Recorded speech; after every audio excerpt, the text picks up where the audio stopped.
Right, this should be, assuming all the technical glitches have been ironed out, the 100th episode of The Return of By the Numbers. Not By the Numbers, The Return of By the Numbers. It's like the third movie of Lord of the Rings. Like, it's like that. It's a different series, okay? It's totally different. So you might notice at the top, I'll just say this at the outset, I normally don't do the intros, do I? I just sit there and then wait until someone goes like, you know, my Twitter, I go, yeah, fuck them all, Rich. Fuck all of the people on Twitter. And then that's how we start the show. But actually, I'm going to be the host for this one because for reasons we can't go into, Richard has to duck out for this one. You've got to go into history as a host, though, Duncan. Like, I've seen your work recently. There's the way there are hot mics, yeah. Exactly, yeah. So like, keeps your cool in the hectic moments.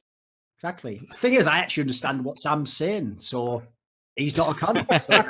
So those two key qualities allow me to work with him in quite a seamless manner. So anyway, Richard couldn't make this one, so I'm going to host this one. So instead, as a super stand-in, we've brought in HenryG, because obviously, I mean, he has used most of his anecdotes of his entire life in those interviews with Richard, I will say, but he's going to try and come up with some new ones. Maybe something happened this year, who knows? Yeah, anyway. What did happen this year, so I'm happy to be here. I'm ready. Let's go. Right, one thing to say, though, is at the beginning, I am contractually obliged. Actually, I didn't sign a contract at all, but I assume Richard did and Sam did. So I'm contractually obliged to say that this episode, as all the episodes, are sponsored by GG.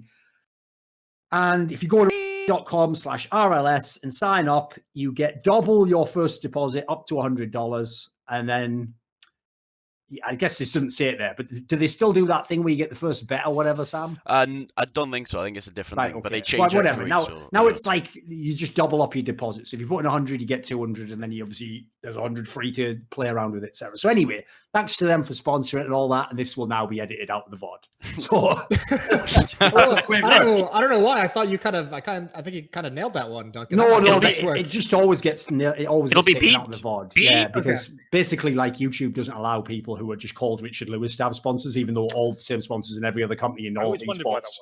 I know it doesn't make any sense, does it? But whatever. It's something to do with like 26. Hold up. I'm pretty sure 2 out of 4 people just outed themselves as not having watched the By the Numbers stuff on YouTube. So, well played, guys. I know they did give it away there, but it's all right, Anders. Listen, you're not supposed to do stuff like that, Anders. Like, make it all awkward at the beginning by putting out that these guys don't watch the show. Quite frankly, don't give a fuck about the show. I watch it, but I skipped the first 5 minutes of self-indulgent old man bullshit and get to the real content of the episode. That's not indulgent. That's a real segment called Avin Amon, in which we just... It's kind of like that Seinfeld episode of Festivus, right? Where one of the concepts was you're supposed to let your family know they disappointed you over the year. Like, that's basically what we do at the beginning of every episode. We just let the whole community know why they're all a shower of shit, and we're actually the alphas. What Moses is saying is he's basically watching like he'd watch a porn, just skip through to the good He's supposed to the money shot, which is probably me saying some shit about some sponsor that'll never work for me. Listen, 7 seconds before the money shot. 7 seconds before the money. That's the warm-up, 7 seconds. Here's the thing. Henry's just pondering now. Should he ask when Sponge appears? I was going to say, to get us back on track at this point, right, okay. I believe this is the 100th episode, right, yes. Duncan? What's so special about the 100th episode? What are we going to see? What's going to happen? Well, what are the people? If you saw last year's Christmas one, listen, unlike the idiots that make Star Wars, we remix shit, but just make it slightly better next time. So we've just taken the same winning formula, which is bring Anders and Moses on and ask them big, general, open-ended questions, including a lot of banter between all of that, possibly mildly inappropriate remarks, a lot of them aimed at Anders, implying heinous shit in his personal life, whether true or not. And then after that, when it hits about 90 minutes or so, we just read out a list of people who pay for this show to exist for some reason, and then go, love you, see you next turn.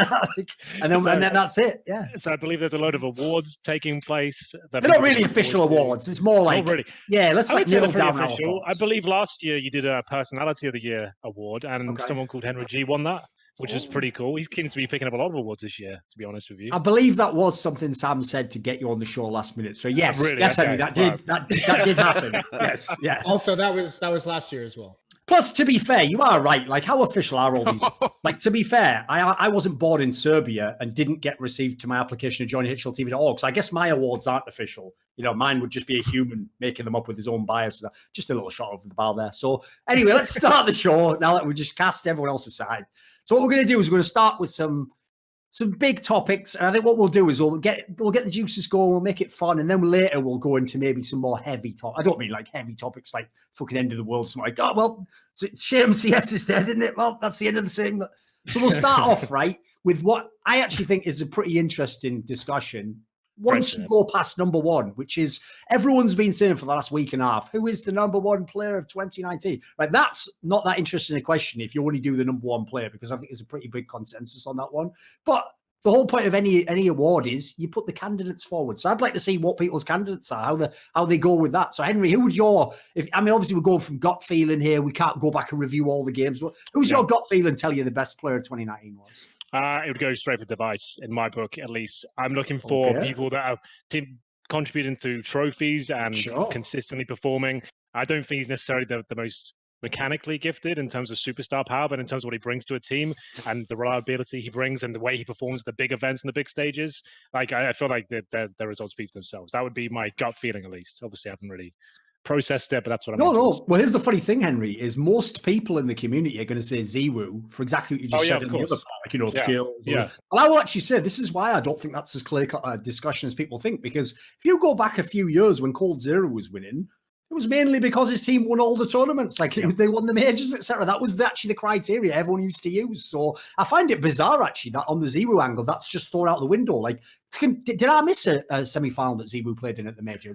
I think he only made one top 8. He's definitely up there in the contention for it. That there's no disputing that whatsoever. But in terms of how do you quantify someone as being the greatest player of this year, they have to win trophies. They have to have spectacular moments throughout the year. They can't just have individual highlights. Like the team isn't coming together at that point, in my opinion, at least. I think we're conflating a little bit like the idea of it though. It's like, are we going to do MVP? Or are we going to do best player? Like there's different. Are we going to do greatest player of the year? Like there's a lot of different ways. So I mean, we have to nail down exactly what question we're asking, because if it's who's the best player, I don't think you can go away from ZywOo. He was the best player. If you go the most valuable player, probably Device. Probably you'd go in that direction. So I think we just have to be careful of what kind of verbiage we use and what kind of. What would your answer be? Again, these aren't official awards. Like no one, ZywOo, if you watch him, no one's receiving a trophy for this. Like it's just the words we say right now. I don't know. So, I'd say this might be the most important. The most important crowning is by the people who have to judge you for a living. I would put ZywOo as the best player. I would say if you go like valuable or like greatest player of the year, I'm with Henry. I think Device has got to be up there. But again, it just depends on what kind of word you use. And I know it's a stupid technicality. I'd also, you always throw like one name in there for the consideration, just for the nod. And I'd put Elige in that category. I think you cannot go the whole year without mentioning how good Elige was. And even if they didn't get the major. If anyone doesn't know this, even at the end of the year, Team Liquid won more tournaments than Astralis over the whole year. Now, true, two of Astralis's were majors, which is a big deal, and they count for more than one tournament in my mind. But if you just want to go with the concept of like the best player on the team that won the most tournament, the Elige has to be in the category. Like his stats might not be as crazy, but I don't know why we've gotten so obsessed with stats in that sense. Like there's players who don't have anywhere close to the stats of these players that I think are amazing for the teams they play for. So I don't think Elige is a terrible one to put in there. I know the fans aren't going to pick it, but we're not here to just say what the fans think. I don't think you would win. I just want the mention to be there, right? I just want to conversation. I mean, even if you just roll on from that of players that are never going to be mentioned in this line, and again, now we're actually reaching way outside of the who's the best category in some sense. But I would say, just to think about what Kerrigan has been doing this year is super impressive. Like, just considering everything that's been going on and like just having to sort of reshape a team and then making his way back. And I don't know, it's always very hard, I think, to pick in-game leaders as being top of that board, because it's so hard to view from the outside exactly what they're doing. And does he just have a lot of gifted players, all the rest of it? But he's just done it so many times. And I don't know. I would feel a little bit obliged to give some sort of honorable mention just to that project that's been going forward. I think that's amazing. So I'm not even sure how that's even happened. Like, especially towards the end of the year. Like, see, Anders has watched this show before, and he remembers last year because he knows that his job is after we make all the reasonable points, to just say the most ridiculous shit ever, and then just be like, I reckon Alexi B. He was pretty good, wasn't he? And then we're all like, "Oh, didn't see that coming." I was thinking in my head, like, what fucking award are we giving out again? Listen, I'm just trying to derail it, trying to make sure no one knows. One of these names is not like the others. No, that's I think we need to really kind of be more specific with the award. It seems like it's a very ambiguous term, best player right now. Well, luckily, some of these ones at the beginning are the ones that you get out the way because they're more obvious. So, for example, similarly, I doubt there's going to be as much debate about who the team of the year was. Again, one team won both the majors. So, everyone unanimous and Liquid. What? Liquid did win the most titles, though. By showing right through. Do you know what I do love, though? This is one thing I'm not even trolling right now. I'm not saying this sarcastically. I genuinely, in my heart, have love for people in the community who are fans of Astralis who will just go, yeah, but didn't they win a Blast tournament? Like, I actually love people like you exist. That's amazing. Whoever you are, that's fucking amazing. That's like just finding crude oils come out in your garden. It's like, doesn't make any sense, but thank God. It's brilliant. So... I think Astralis has got to be the team of the year. I don't think you can actually go away from Astralis. I think what they did was incredible when you consider both majors and that collapse in the middle of the year that they had, where people didn't think they were going to come back from that. I think that's an incredible recovery. The debate of whether how Liquid got the Intel Grand Slam as well, right? So that was obviously pretty. Sure, that was a big deal. They did that cleanly in 3. Yeah, but they did it in 4 straight. I think it was. Yeah, it was like 63 days or something. It was something mental. Like it might not ever. It might not ever get beaten. Yeah. Here's the big problem I have: is if there was a world where Liquid had made say they'd come second at both the majors, we could have the debate. Then it could be a discussion. The problem is though, because they came 5th to 8th at both the majors, that does scupper you a bit. Like if you want to be the team of the year, you can't really fuck up the world championships. Like. Well, also, even after all was said and done, Duncan, we did an episode of Counterpoints with Sponge, and I forget who the 4th was at a time, like a few ago, where we kind of mentioned it was right after EG won New York and bombed out of Malmo, and it was kind of like, who's going to be the best team down the stretch? Is it going to be Astralis? Is it going to be EG? Is it going to be Liquid? Like, who's going to take the end of the year? And I think everyone was pretty, it was with Davey, as the chat says. Thank you. And that was kind of like those last 2 months of this year decided who the team of the year was. It was either going to be Liquid or Astralis. And it was who has the better end of the year. And it was just that race right at the end. And Astralis obviously just fucking knocked it out of the park. Oh, you can't argue against. Like, put it this way: Astralis, even in the tournaments they didn't win, were always top 4. And then even then, the team that beat them usually won the tournament. Like, what's crazy is, I don't know why people still want to think that like their era from the beginning of the year begins. Like it doesn't. Like they had like 4 months or something where they did nothing. What's cool is I've actually saved this because I didn't want to start this discussion, but I'm going to do something next year. Peace, where it's like now you have to start looking, when does the next era kick in? Like they've already won a major, at top 4 all the tournaments, couple more titles, one of them without even losing the fucking map. Like at this point, we have to start looking. It can't be that many more titles in the beginning of 2020 if they start as the #1 team before they're in position for another fucking era.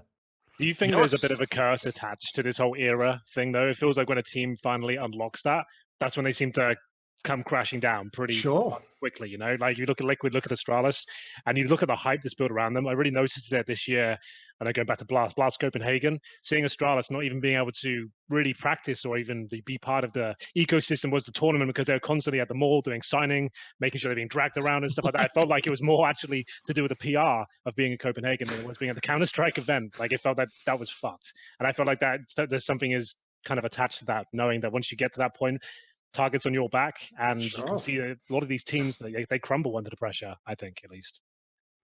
Well, I mean, just to say, I also imagine just that on that front, you're going to have, like, people are going to react to making to that top level differently, right? 5 people in a team, a coach as well. Some people are going to say, well, we made it, like, you know, we don't have to do the same amount of practice. We could do a little bit less, maybe.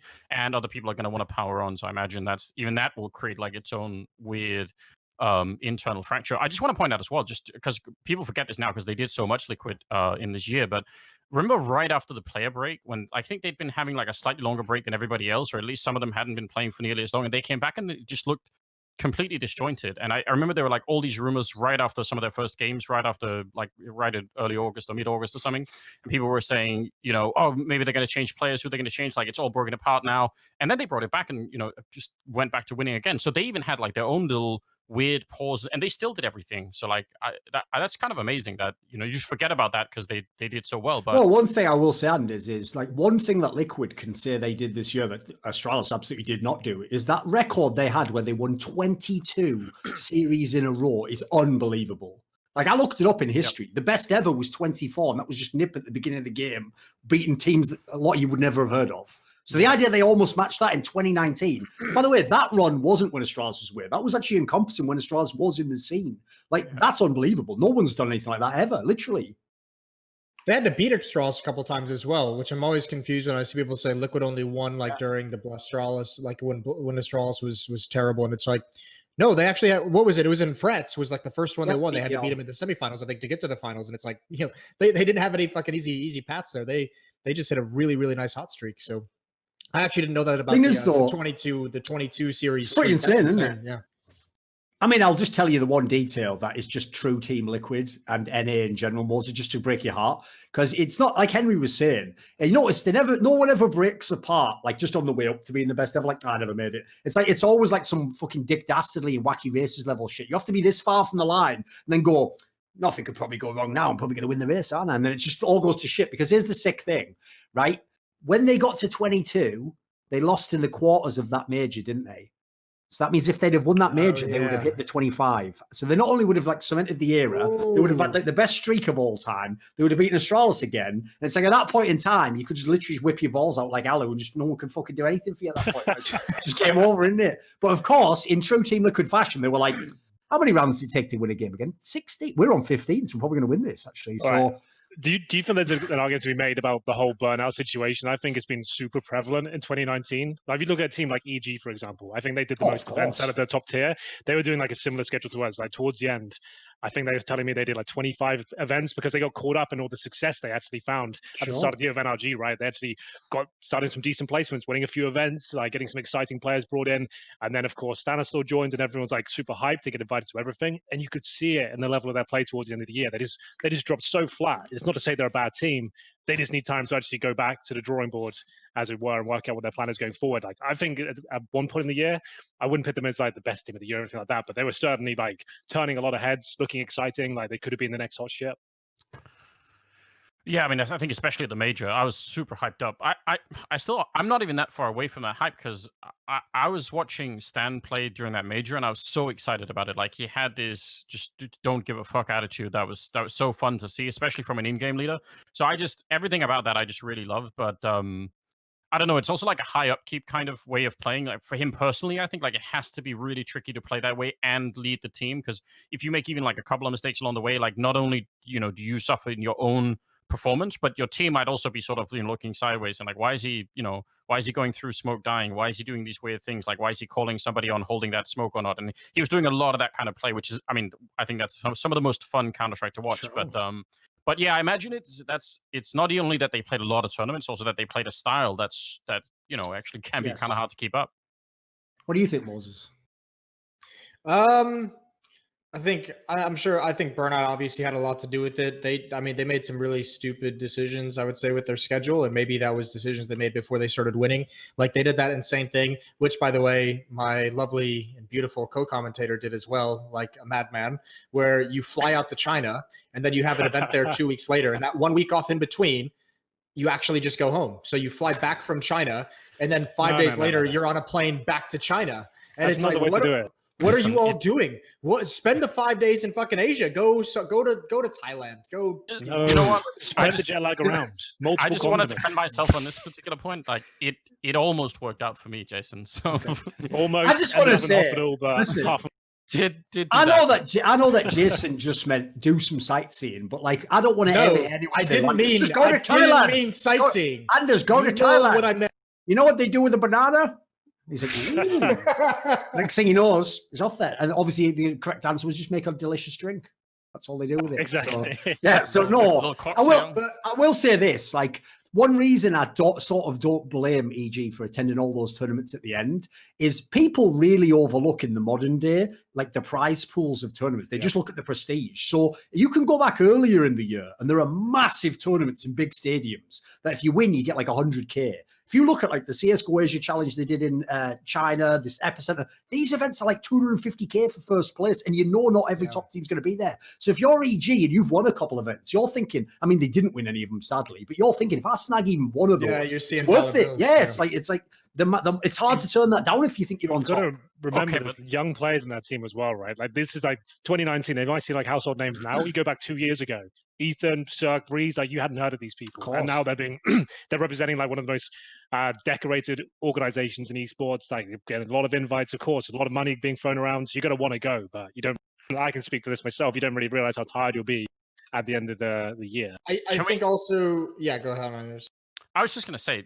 I can't even count the number of tournaments I've seen that have happened in Asia or some pop-up tournament in the Middle East where you say exactly what you just said, Duncan, which it'll be easy.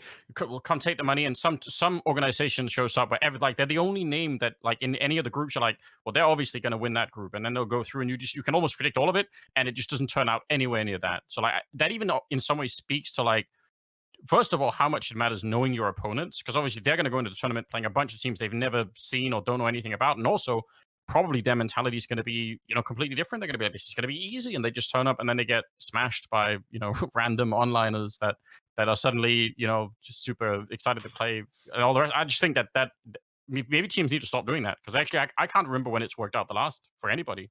Yeah, I think the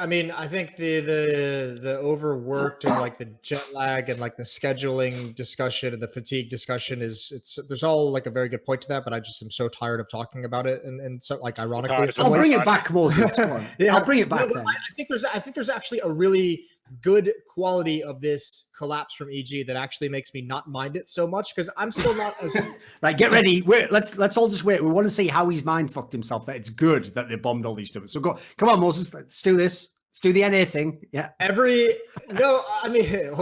makes it sound a little bit ridiculous. I actually think it's good that they bagged out in first place. No, think of it. Every team you see like climb and like achieve success, like you think of ENCE, you think of like Liquid the first time they did it, you think of Astralis, they get up to the top, and then there is some kind of step down when you realize the difficulty of actually staying on top versus being there.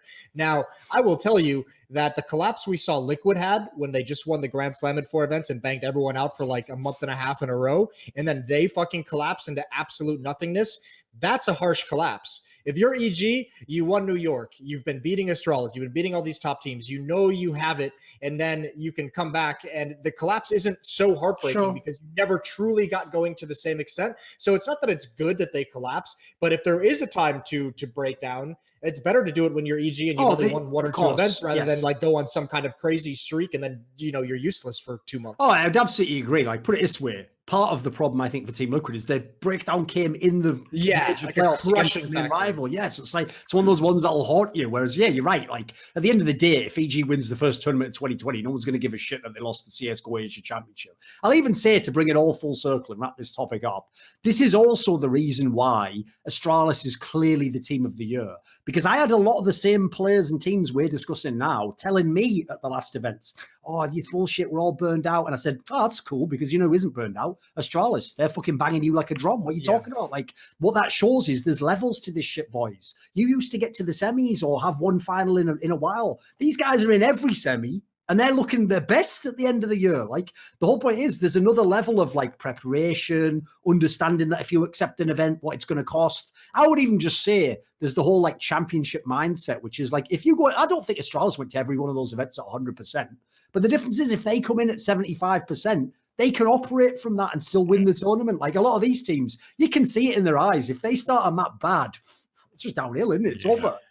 Well, I guess if you look at Pro League finals, that wouldn't necessarily translate too much towards the end of the year for them. They got to the finals, sure, but but that was where they had to fly like right from the final of ECS. I like, if you notice, almost everyone who made which the top also ECS they also on that. Yeah. They also had to do the fucking New York to Malmo trip, which was like next day, which you did as well, Henry. Did that? I was part of the whole crazy ride. Why the fuck are you doing these things? I don't know. I think I'm fucked in the head. Is there no looking ahead at the schedule and being like, this seems like a really bad idea? I did see the dollar signs that are not in my bank account right now and realize I need a lot more of them, but they never come, Jason. That's the problem. It's a classic play. Actually keep chasing the cash. It's right. No problem. Speaking of which, this moves us neatly on to our next topic, which is, what was the worst event of the year? Who's that at the door? Who is that? Sorry, I thought someone was at the door there for a second. Sight gags, we do them all here, boys. Have you got one for pulling out all the stuff for Christmas? Because an event, can you quantify what? You mean in terms of the viewers, in terms of personal experience, in terms of the schedule, the format? Let's talk about specifics. It's just individual. That's good. That's wonderful. For me, let's pick one each. Yeah. It was I Buy Power back in January. Oh, easy. Hard out from Jason. No problem. I do feel like Moses. I earned Moses, I'm just going to corroborate your story here, right? Anytime I hear at an event that they haven't been using the metal detectors to check if people are bringing guns into the venue, and then someone says, I have a gun and I'm at the venue, and then they all go, could you please not mention that publicly until the day's over though? Like, I think automatically that wins worst event of the year. Like, you know, like, I don't know how many criteria we're going to do here, boys, but that's pretty good. That's up there. Bro, it was one of those events where, like, when you heard they weren't even using the metal detectors, like, you didn't even care because you've already seen the security guards and you know it's like an 80-year-old man just sat in a rocking chair in the corner, just like nodding at people as they walk by. You're like, it's like that gif. You know that one where there's that guy on like a football stadium and he just like taps the edge of the pockets. He doesn't even the guy just walks in. It's like, what are you even doing? What would you find doing that? Now, I do want to say this because what I feel bad about the most is this event will always go down as an I Buy Power event, but they staffed out the entire event. Now, by the way, that's their own stupid decision for giving away their entire brand name to just say, hey, run this event with our name on it to get the clout and everything. But they didn't have a whole lot to do with, you know, the organization of the event or the setup. I remember coming into the rehearsal, if you can call it that, for about 15 minutes. And I just looked around and they were like, oh yeah, we have rehearsal right now, but nothing is working. We don't actually have the desk set up. We don't have any of the audio set up. So we can't test anything. So you can just go away. Ironically, another esports classic. So we left. How's that different from every other event? Yeah, that's a good point. I showed up the next morning and they were already on like they were like, yeah, we're going to be delayed. And I was like, how long? And they're like an hour and a half. And they had to do 6 best of ones or 8 best of ones. And they only had one setup to do it on. They only had one setup. So every time there was a best of one, it would be like a 30 to 40 minute changeover for the teams, barring any other weird things. And I just turned to them I was like, you guys need to get another setup in here like immediately. Like, you have to get a second setup going or this day will never end. And they had to delay and pay a band on the last day. The final, they were supposed to be done and out of the venue by like 8 p.m. or something, because there was a band coming in to play a show at the venue at like 9 o'clock or 9:30. Well, the final didn't finish until midnight. So just every single hour, this company was having to go out and like pay this band an extra like X amount of cash to just delay them getting into the venue to actually play their music. And when we left, there was just a line around the corner on the block of just fans who'd been waiting like for 2.5 hours for this venue to open up for their band. It was the most mental fucking experience I've ever been a part of. What was that one Middle Eastern event that was going on that I think Harry and Henry just took like a deep breath when you said that. They're like, where's this going on? Calm down. Wrap this up real quick. Wrap this up. Calm down. Right, go on. Where we go? What Middle Eastern event are we referring to? I'll rephrase it. Where was that one Middle Eastern esports event, Henry? Right, okay. Calm down. That was, I think Harry and Hugo were doing it. And I think they ended up with some unbelievable delay as well. I just forget where it was now. Yeah, but didn't Harry win like the like third place in some like Medal of Honors? That is one of the reasons why I would categorize as a bad event. I feel like that's not right. It does make you wonder about the local talent that fucking Harry just goes, I've had to potter around on this game. Fuck, I've won. I've only done it wonderfully. I'm like, as well. Yeah, he tried to make more money winning that tournament than he did getting paid for the fucking event in the first place. He's been doing about 8 DreamHacks. Sorry, what? I thought we were saying the same thing. Shit. He's done that, and never mind. Anyway, moving on. So, what about? Is there any other events that go on? The thing is, I have to say, actually, as I'm thinking back on this year, you have to nitpick. Like, people are going to say, obviously, the joke about Star the major. Like, the actual major itself was good. Let's be real. Like, it just had problems with the observers. The playoffs were. Let's face it, it was a good tournament, wasn't it? Yeah, the group stages were a nightmare. I guess that's fair to say. Like, the spectating was really bad. Like, the technical issues were crazy. Like, it was kind of strange event in terms of the production flow. Like, 3 different streams and shit going on. It was very different. It was very odd. I'm actually going to joke for everyone. That's because this is what we do by the numbers. We come with canned material from before. We pretend like it's just an anecdote we thought up now. So here we go, right? Here's my analogy for the Starladder Major. Right, I just saw recently the recent Star Wars movie because obviously fuck everything about art. So I'm just going to watch them anyway. They can literally put Star Wars on anything and I'll watch it. So all I'm going to tell you is this. I actually figured out, it is a terrible movie and the series is terrible, but it could have been good because there's one character in it that was actually interesting, which was Kylo Ren. Like, at least he had some, like, level of depth or he had some, like, arc to his story. But here's the joke, right? Star Wars, this last trilogy, is basically like if the Starladder Observers had been the director of Star Wars, because they were following completely the wrong character that was just doing absolutely fucking nothing, and like stuff was just happening. And then at the end, you were like, fuck, it was all about him. Like, what? And then, so that's the thing. If you'd have actually followed him like a traditional director with all the story and set it all, it could have been great. Could have been interesting. But those bloody PUBG observers were still like, where are we dropping, lads? Where's he going? Like, well, +2 again. That was shit. You lost that last time. Like, obviously, they wouldn't be saying that because that would be in English. Somebody once tried to sell me on one of these Star Wars movies, saying something along the lines of, this one might have been bad, but it does set the groundwork really well for the next one. Which is going to be good. That's the equivalent of like saving strats for the Major. That's the film movie. It's like, they're saving all the good storylines for the next movie. Why would they do that though? They can make billions. So no, the next one explains it all. It's like a sunk cost fallacy, isn't it? The worst.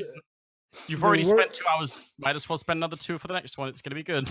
The worst part about that third Star Wars movie was like, man, if they had set any of these ideas up from the beginning, this could have been such a banging trilogy. They obviously just made that up. That was made up last minute. Why did they just crowbar so much fan service into what could have been an awesome finale for if it was actually set up in any meaningful way? That pissed me off. So anyway, that's enough of worst Star Wars movie of the year. Well, we got a couple now. Let me think categorically what was anyway, what I was going to say is, to be fair, aside from the iPad Power One and some minor issues, this year was pretty good. Like, there weren't really those mad disaster events where everything goes wrong. It all goes like. Are you thinking of one, Anders? Did you have one you were throwing in? No, but I was just going to say it must suck for them because, you know, if you have the worst event of the year and you do it in January, surely the rest of the year you're thinking, well, at least exactly. Time for other recency bias and that. Someone will outdo us, and it's the end of the year. No, still the worst. So that's unfortunate.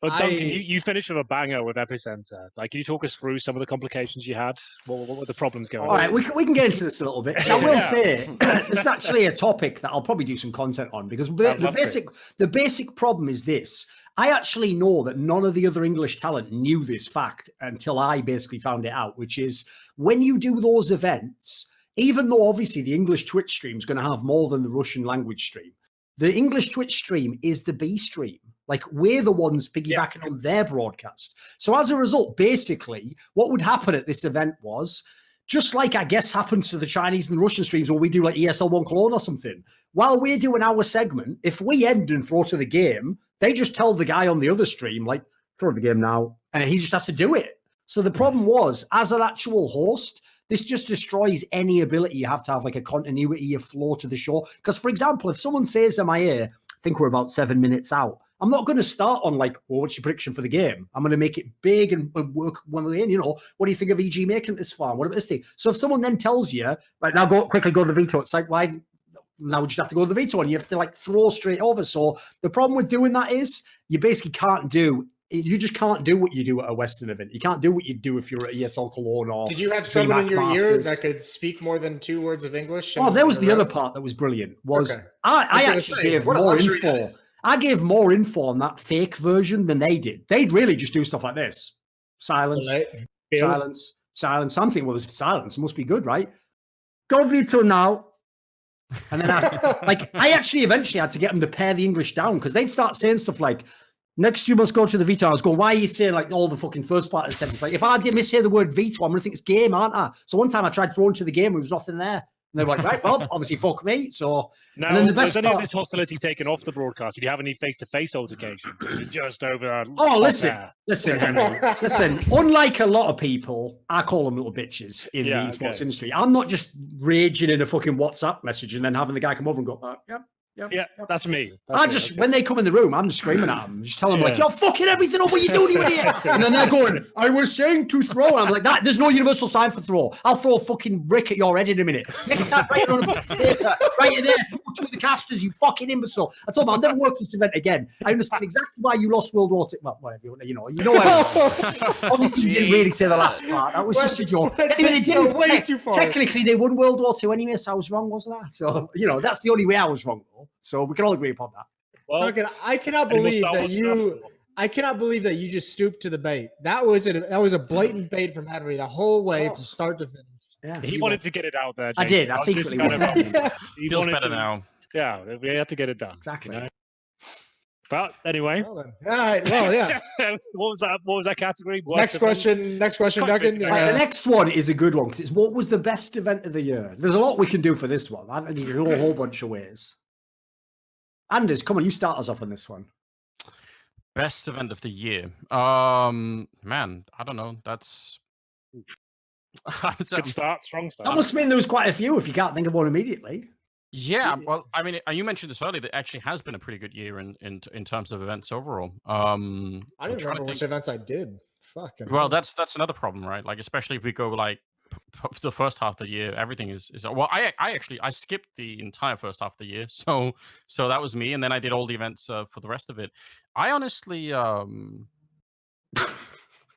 had a pretty good time. It's rough out here. It's rough. I don't like to say what he means there, Henry, is he's not going to include any events for the first half of the year because he was watching. He was playing with Legos or something like. That's what a ridiculous thing to say. I'm trying to in my mind.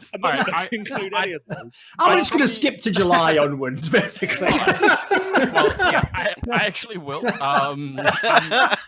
What a ridiculous human. Listen, it's been a rough year. Best event of the last half of the year, Anders, for you. It's been a rough year. I'll answer half the question, Duncan. I'm going to say Cologne. I think Cologne was a safe one, isn't it? It is a safe one. I was gonna do just a quick shout out to the Chicago event. I thought being in Chicago was really awesome. We upgraded the stadium from the previous time, and that was amazing. So, yeah, I think that those were the two events in my mind that really sort of stood out a little bit. So, yeah.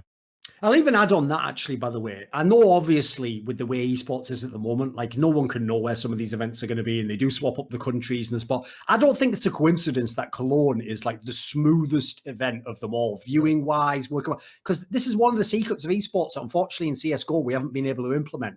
Is when you see all those Korean leagues in StarCraft and stuff, and everyone's like, oh, God, the production's incredible. Yeah, they do it from the same studio for 10 years, and they never move the fucking PC, and they have exactly the same booth and the same setup and the same sound. And so as a result, the guy working that setup just gets super, he knows every detail, every in and out. So I think the fact that we've been in that same stadium with the same sort of setup, like that helps. That definitely helps. Like you can tell when ESL gets there, just smooth. Like they know what day they're going when they get this set up. It's almost never delays at that event, you notice. Like we're very rarely filling. Like it's just a safe pick for like event of the year, basically.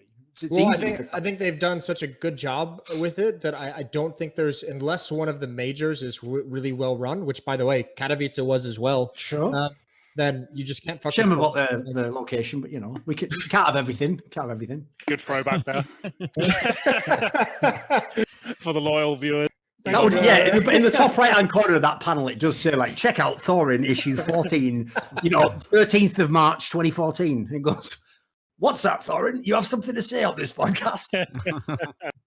I don't know. I had some of my own issues with Cologne behind the scenes, but I still think it was probably the best event for the viewers. That was one of my events. Because you had a child out of wedlock. That has nothing to do with ESL or ESL 1 Cologne. Right? Yeah, no, what are you talking about? Yeah, you seem fine to me. Yeah. It's just one of those stressful events where everything seemingly went wrong. I had a tough time with Cologne behind the scenes, but it's all good. It was well, just make it all about you then. Fucking hell, what's that got? What's that got to do with the event of the year? Yeah. Like, well, I didn't have a good night's sleep, so fuck that, man. Like, I know I picked it anyways, but I did have a couple.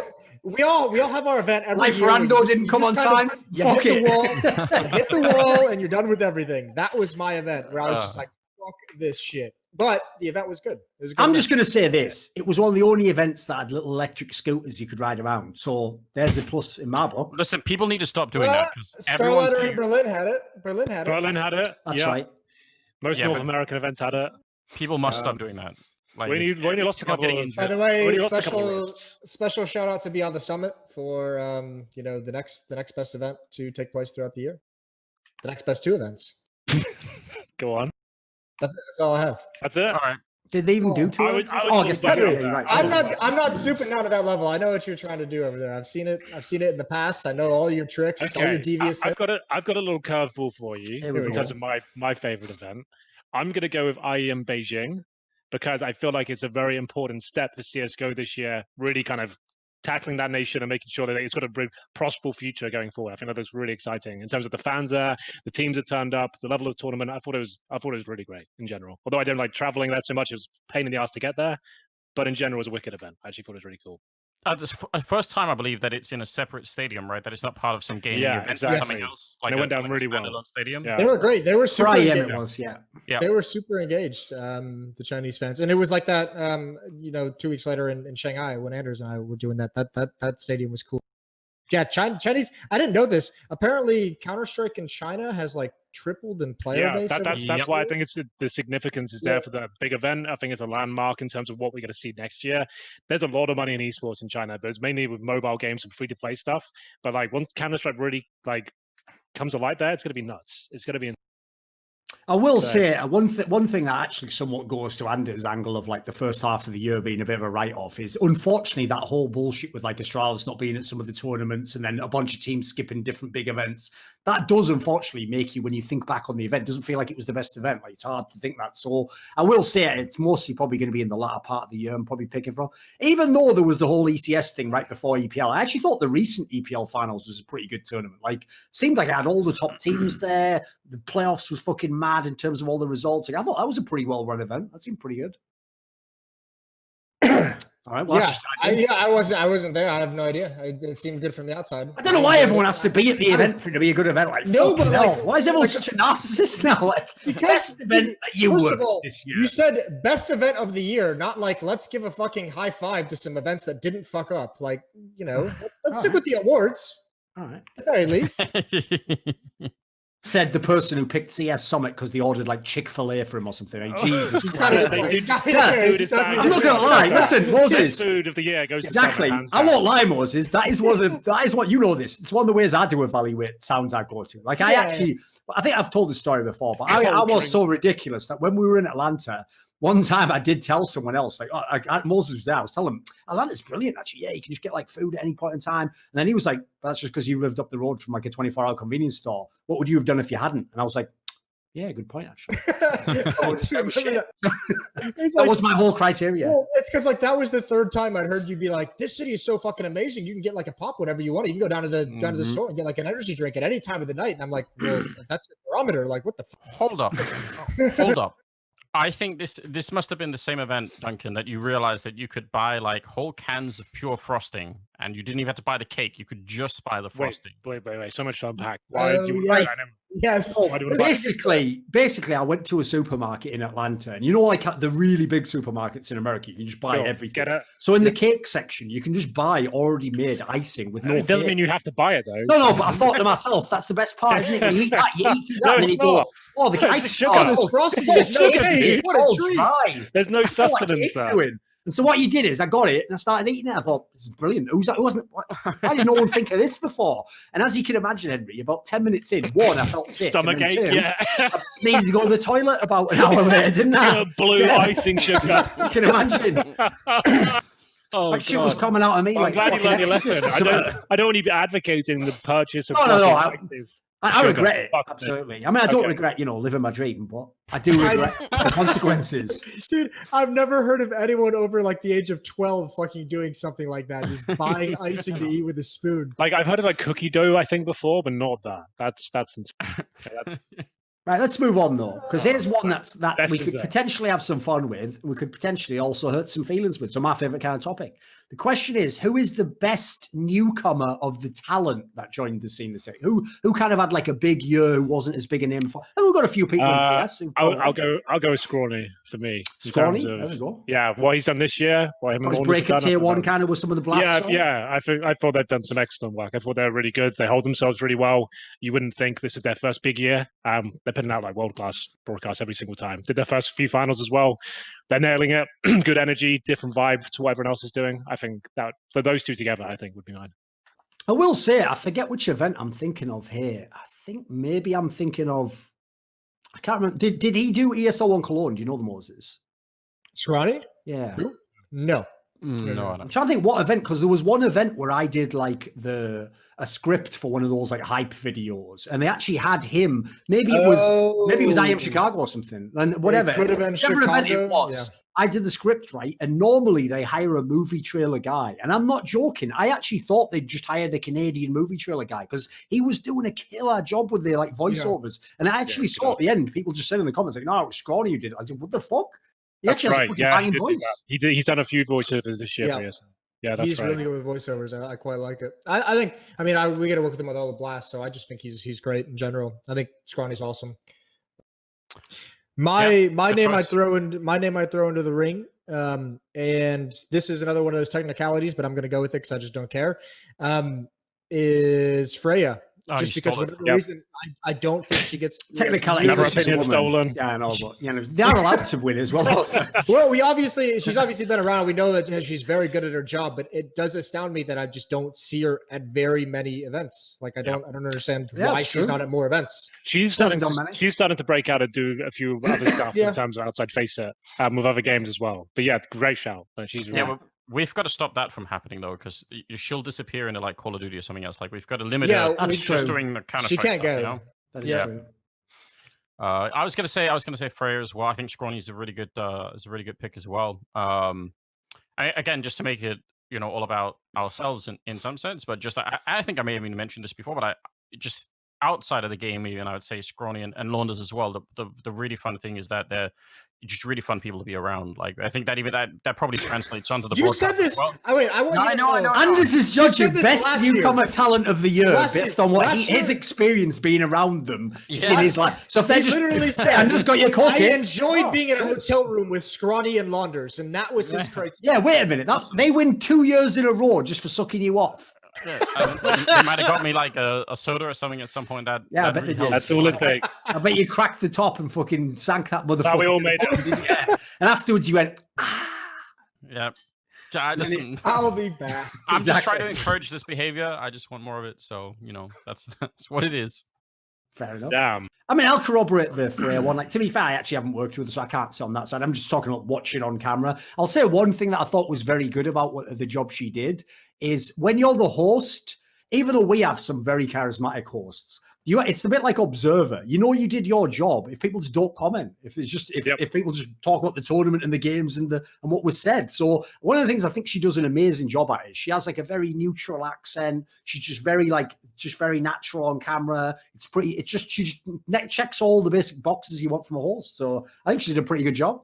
Actually, the only thing that I can think of that might be a little bit a little bit dangerous is that I hope this never happens, but that she doesn't fall into the kind of sort of shocks position where she just becomes the host that asks all the easy questions. Because I know that like even outside of the again just from talking to her outside of the game, she knows a lot about the game and the teams and like everything.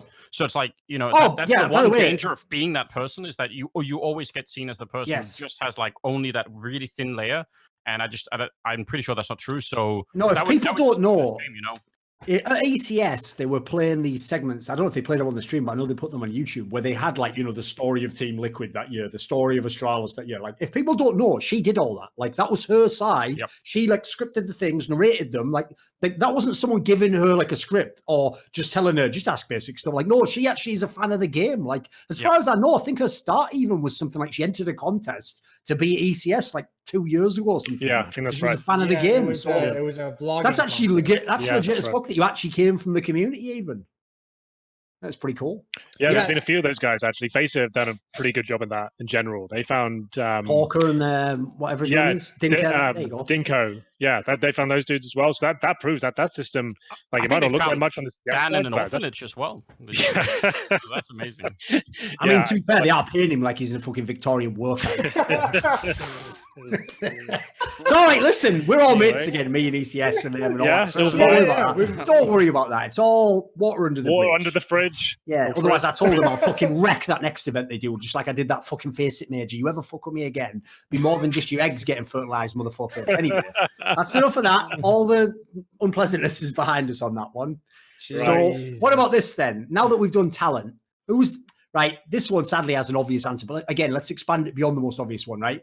Who is the best newcomer talent to the scene? Like in terms of players, I mean, Ziwu, obviously, I'm going to guess is the main answer. But what are the other names you'd put out? Like, Brolan, for me.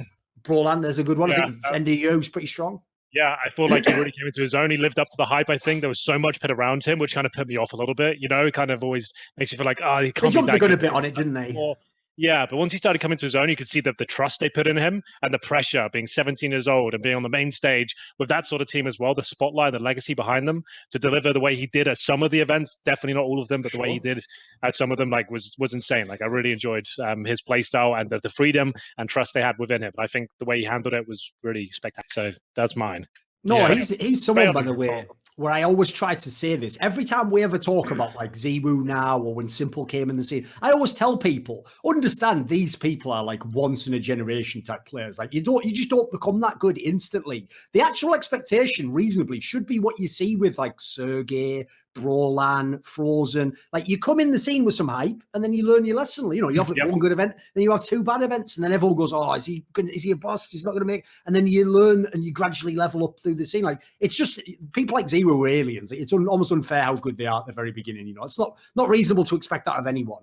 Okay, but just on that front, right, isn't it? I mean, especially because we're all old, isn't it outlandish how quickly some of these like kids now become good at the game? Because I swear, you know, back in sort of 1.6 or even beyond that, like the time that it took, unless you knew someone who happened to be a professional player that could sort of almost teach you on the side, like the time that it would take for you to like, you know, weed out all the skills required and everything, like it'd be years for people to grow these kind of things. It happens so much quicker now. Like this category could be filled by so many people. I think Brolan's a really good pick, but I mean, think about someone even like, you know, Hunter or someone that we haven't even heard of. Like they're just so good, and they're so good so quickly. I don't even really understand how that's. I mean, I guess with Hunter, at least he's got Nico that can, you know, probably talk to a lot and probably, you know, been watching for a while. But in the finishing, Jampy was run into some unfortunate problems, but obviously you're super talented as well.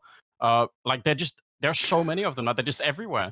Yeah, I do Anders is listed a player who's VAC banned and has never played anything approaching top 3 tiers of player. That's his call. He's wanting to put in the mix for best player. He's going to win the next major.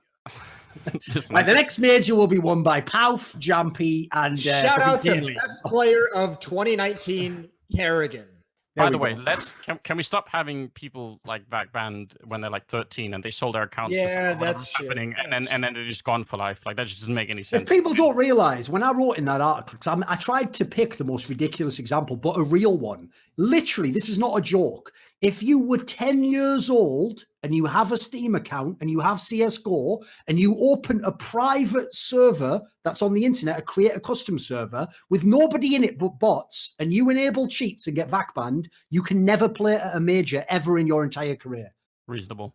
Like that's not like I didn't make that scenario would apply. That essentially is not that far. I mean, it is. They were playing against real people, but it's not that far from some of the people who did get banned. And as I pointed out in my article, I couldn't name drop a load of people because obviously it's like secretly rumors behind the scenes. But I mean, Henry can probably corroborate this. If we weren't just talking VAC bans, if we were talking just if you ever had somehow cheated, there's a lot of really good players in Source 1.6 definitely, who'd never have had a career. Honestly, hundreds you can buy both games in terms of them having just some skeleton in their closet from like the early 2000s, something like that. Like definitely, like there's a lot going on. People just changing accounts randomly. Just the conversation at 1.6 about how playing as a cheater for like a year actually made certain players better. Like the people who were always very good at spamming through a wall. You're like, man, that like 6 months he spent cheating was actually, it worked out well for him. Now, obviously, that's a terrible argument to make in today's thing, but there's. It's a shame to see that many people who. I don't know if it is a terrible argument. Because all I'll tell you is this: like Moses, when everyone says like who are the 2 greatest like genius lurk players, there's 2 names come to mind for me. There's Snacks, who literally, by the way, had an ESL ban like at the end of 1.6, and then there's Flosher in Upset. I was waiting. So all I'm going to tell you is this: like Yeah, it's weird. Flusher now is like a fucking genius. He's reading the Matrix. He just knows where they could be. Like, that doesn't mean he's cheating now. That's the end of that sentence. Anyway, does anyone else have any thoughts? You fill in the blanks. What's the award again? Who's been cheating? Is that it? Biggest cheater of the year.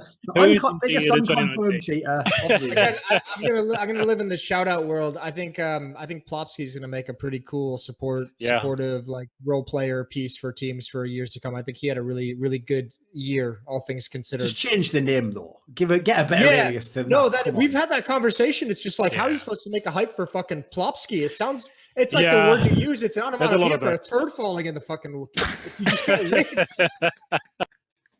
No, there's some good names out there though. Like Frozen is a cool name. Hunt is a cool name. You can do a lot with those. Yeah, you can do that, but someone should tell Plopsky before his mate. Let's crowdsource it. It's almost 2020. Let's crowdsource it. Let's leave it up to the community. Pick a new name for him, like we did with Bodie McBoatface and all the rest. Floppy McFlopsface.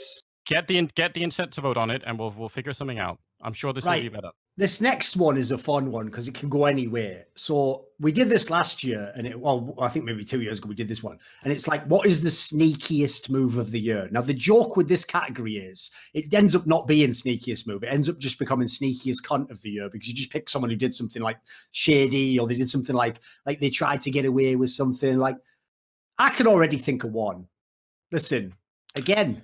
All I'm going to say is this, like the whole Blastralis thing, the main problem I had with that was just that they kept pretending that it wasn't happening, even though it was. Like Astralis kept pretending, look, we don't prioritize Blast events, just proceed to not attend any other events. Blast was going, teams can pick which events they attend, but also they all have to do 5 out of 7. So it's like, well, which is it? Like, what you thought? On the one hand, you're telling me that you've basically made a deal, which fair enough. If you come out with it, like, here's the stupidest thing about the Astralis angle. If they'd really just said in about April, listen, we're burned out. Like, we've just won all these fucking tournaments. Like, some of us need time off. I mean, remember, one of them even had like a personal tragedy earlier in the year. They just said, you know what? We just need 2 months off. And in the 2 months, we can do a couple of weekends. We could do this Blast event and this other one. I would have had no issue with that. My issue was they wanted to say that they weren't taking time off and they weren't skipping events, but that they were going to stay on top still and there's no issue. So it's like that they were trying to be a bit sneaky on that one. And I think, quite frankly, like it came back to bite them, and eventually they overcame it. So it had a happy ending in the end. That's what I normally do, Duncan. It's a good. We all love that. That's not a bad. So wait, so it could be anything, any entity. Anyone who tried any little scam shit, you know.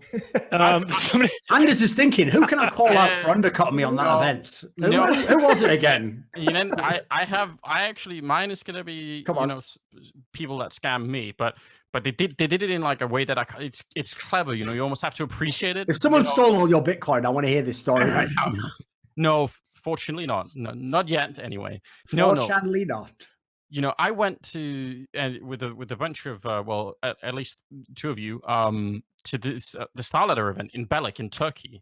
Okay. And here's how in my mind I thought this. Where's this going? Like, come on. Great. I thought, okay, listen, I'm gonna spend a week. It's cold in Europe. Do I want to go to Turkey? And it's gonna be warm. And it's like, yes, that sounds really amazing. And it's like an extended, holiday there. And it's like a beach resort. You've got everything. It's all. I think the words all inclusive was very loosely used. I thought definitely chances of a happy ending are really high. So we were thinking of like Face It's Cancun event when we were thinking all this beach event. I had the exact same thing in mind. Is Anders implying? Let Anders go. Is Anders implying? Let him finish. He's almost got enough rope.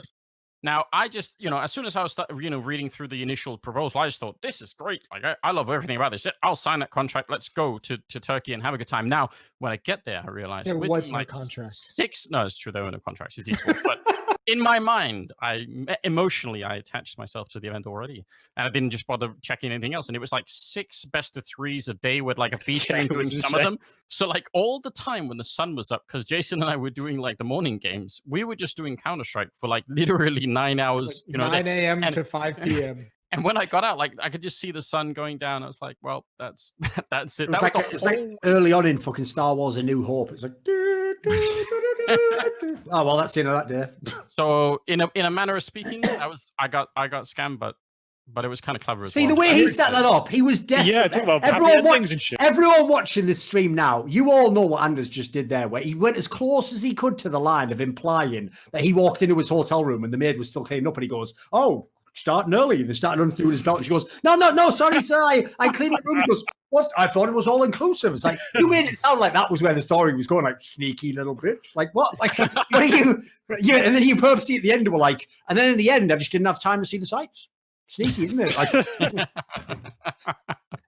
I thought he was going to go. Anders and I went into the market because Anders wanted to get some knockoff hoodies or something.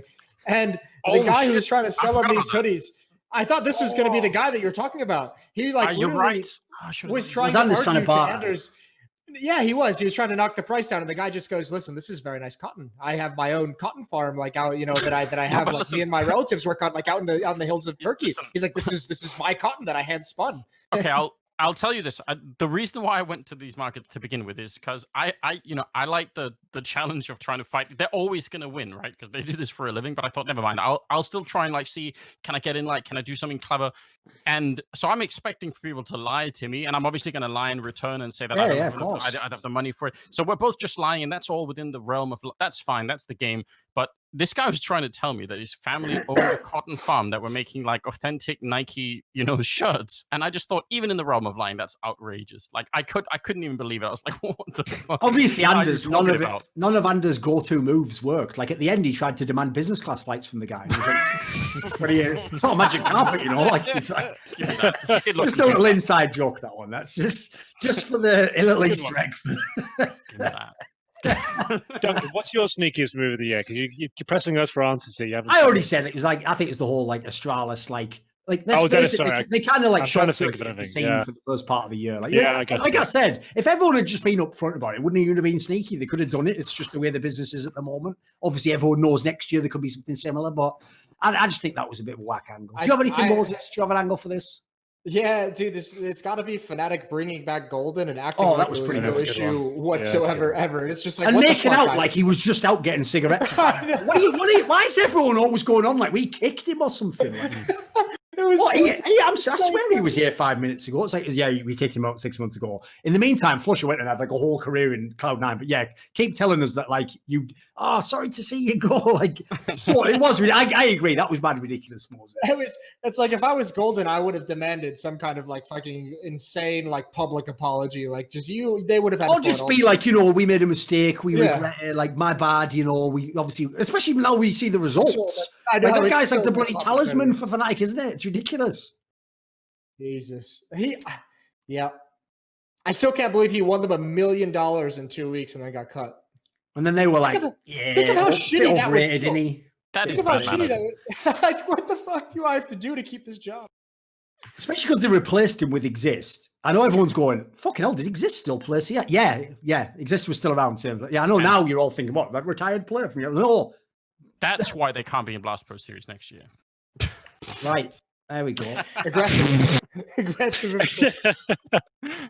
Maybe it's because they didn't set up that golden handshake. Wait, can we actually touch on that? Because I maybe no one wants to touch on the subject, but I've had a drink. Move on to drink. Here we go. We're off. Come on. I read that interview. The show starts now. I read that interview, and I don't see where Fnatic or Mouse Sports were badmouthed in any way. I don't know if you guys follow that at all. It was very mild what they were taking offense with as far as why that's it's if you're taking what he said in that interview personally, that should reflect on your own thoughts of your team more than anything. I don't understand where Blast or Nicholas said anything that was Fnatic and Mouse Sports are a shady organ. We don't want to work with those guys. They didn't say that at all. So I'm just confused as to why there's so much beef being taken. Bloody beef. No one wants to. All right. No, I haven't read the article. I'm going to put my hands up here, so I can't really give you much, Jason. How convenient. I've been having a solitary time at home in Malta this festive season, so I haven't read anything. So can't help. Henry's got a rule. He's only calling out one major per year. He's done his for this year. Moses. You know what? Maybe that could be my sneakiest move. You know what? Yeah. Saying that, it is actually quite funny. I just got a notification on my phone. This is quite a sneaky move from Starladder. They just paid me just before the end of the year, just so I couldn't say it was in 2020. They just paid me for the major now. That just happened. So that's quite a sneaky move. Coming in live, hot from Henry's bank account the presses. London, I would show you my phone, but it has got the amount on there, so it won't do that. But it is there. It just came through. Fair play to Henry for even complaining when they did pay him. Yeah, right.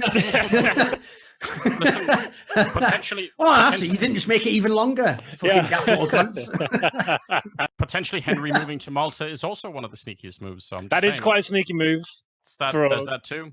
Let me ask you something about that, Henry. Because here's the thing, right? For people who don't know, one of the reasons why moving to Malta it could be appealing to someone in Henry's position is they have a lower tax rate than the UK. Yes. I won't say how much, but it's lower, above right? board. You can look it up. It's fine. It's all above board. Public knowledge. Everyone's going to think, Henry, I'm going to say that the sneaky move is you moving there for the tax. The real sneaky move is how you convinced yourself to move to Malta when you have to travel by plane every weekend. Like, I feel like you wrecked yourself on that one. As a slight caveat to that argument, Duncan, you're 100% right. I still own property in London.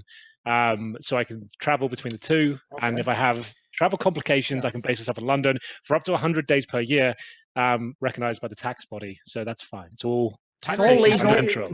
It's all taken care of. He did a pros and con list. So I was there when he wrote it up. Yeah. If you saw the amount of money I was paying the UK government, and I was there maybe 30 days last year, you'd eat your own hat, Duncan. Let me tell you. So. It's not worth it. That's what I'm going to say about it. Pretty sneaky move. I'm paying less tax now, but I am in Malta. Proof here. You can see it's it's proof enough, isn't it? Sunny all the time. Listen, I get what Henry's saying. I mean, when I started paying tax, I changed the way I was voting as well in that thing because, he's a good lad. Oh, sorry, we're not. Actually, wrong podcast. Wrong podcast, actually. Yeah. Just a joke. I don't vote. Right. So anyway, at least not officially. Right. What about this then? That's all. Now there's ones we can have some fun. I want to go back. Oh, go on. Come on. No, I want to go back to your voting habits with your alter ego. I would love to hear about Duncan's voting. Yeah. Well, what did you vote for this year? I've actually never voted in my life. Ever? No, never voted. What about the whole EU situation? Were you part of that? I didn't actually want to go back. Can we go forward? Yeah. Jesus fucking Christ. I thought we had to get something good. What there. about this one? You guys in. Because this one, actually, there's loads you can do on this one. There's so many angles you can go on it. What was the worst roster move of the year? There's a lot of angles, I feel like. Right? Enter's an obvious one, I think, on the top of people's heads. I think Neo to Phase, was that this year? That was this year, yeah. Yeah, the Neo to Phase, I really didn't like that at all. Really just thought that was a waste of time. Like Guardian to Navi. Oh, Guardian to Navi's going to be a good one. That's a great show, yeah. He seems to be involved in a couple of them, actually, yeah. That, by the way, that was amazing in as much as, like, what sort of fucking movie storyline is that where Guardian starts out as, like, the hard carry, he's being held down by all people who aren't good enough on his team. And then eventually it's like enough years go by, he's like, I became what I hated? Oh my God. Yeah. Like the fucking end of Diablo or something. Like, what the fuck is that? Like, you just became the person. It's like you may as well just travel back in time and dressed up as fucking Edward or something. Like, what the fuck's going on?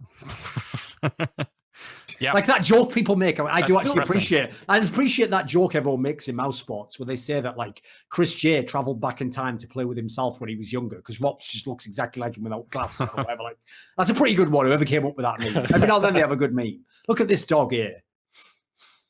Even that dog thought that Star Wars movie was shit. Jason, you got a dog. I was wondering when you're going to get attention for her. What's his name? Her name is Mara. Named after the Star Wars character Mara Jade. Star Wars. I plead the way he said it went really quiet. He was like, "Oh, it's technically not canon anymore." Sorry, it's got the extended universe. Is not like by Disney. I know, exactly. I'm not gonna lie to you, Jason. Looks like a very expensive dog. He looks bougie. Didn't North get rid of Valda? It's a poodle mix, so I mean, yeah.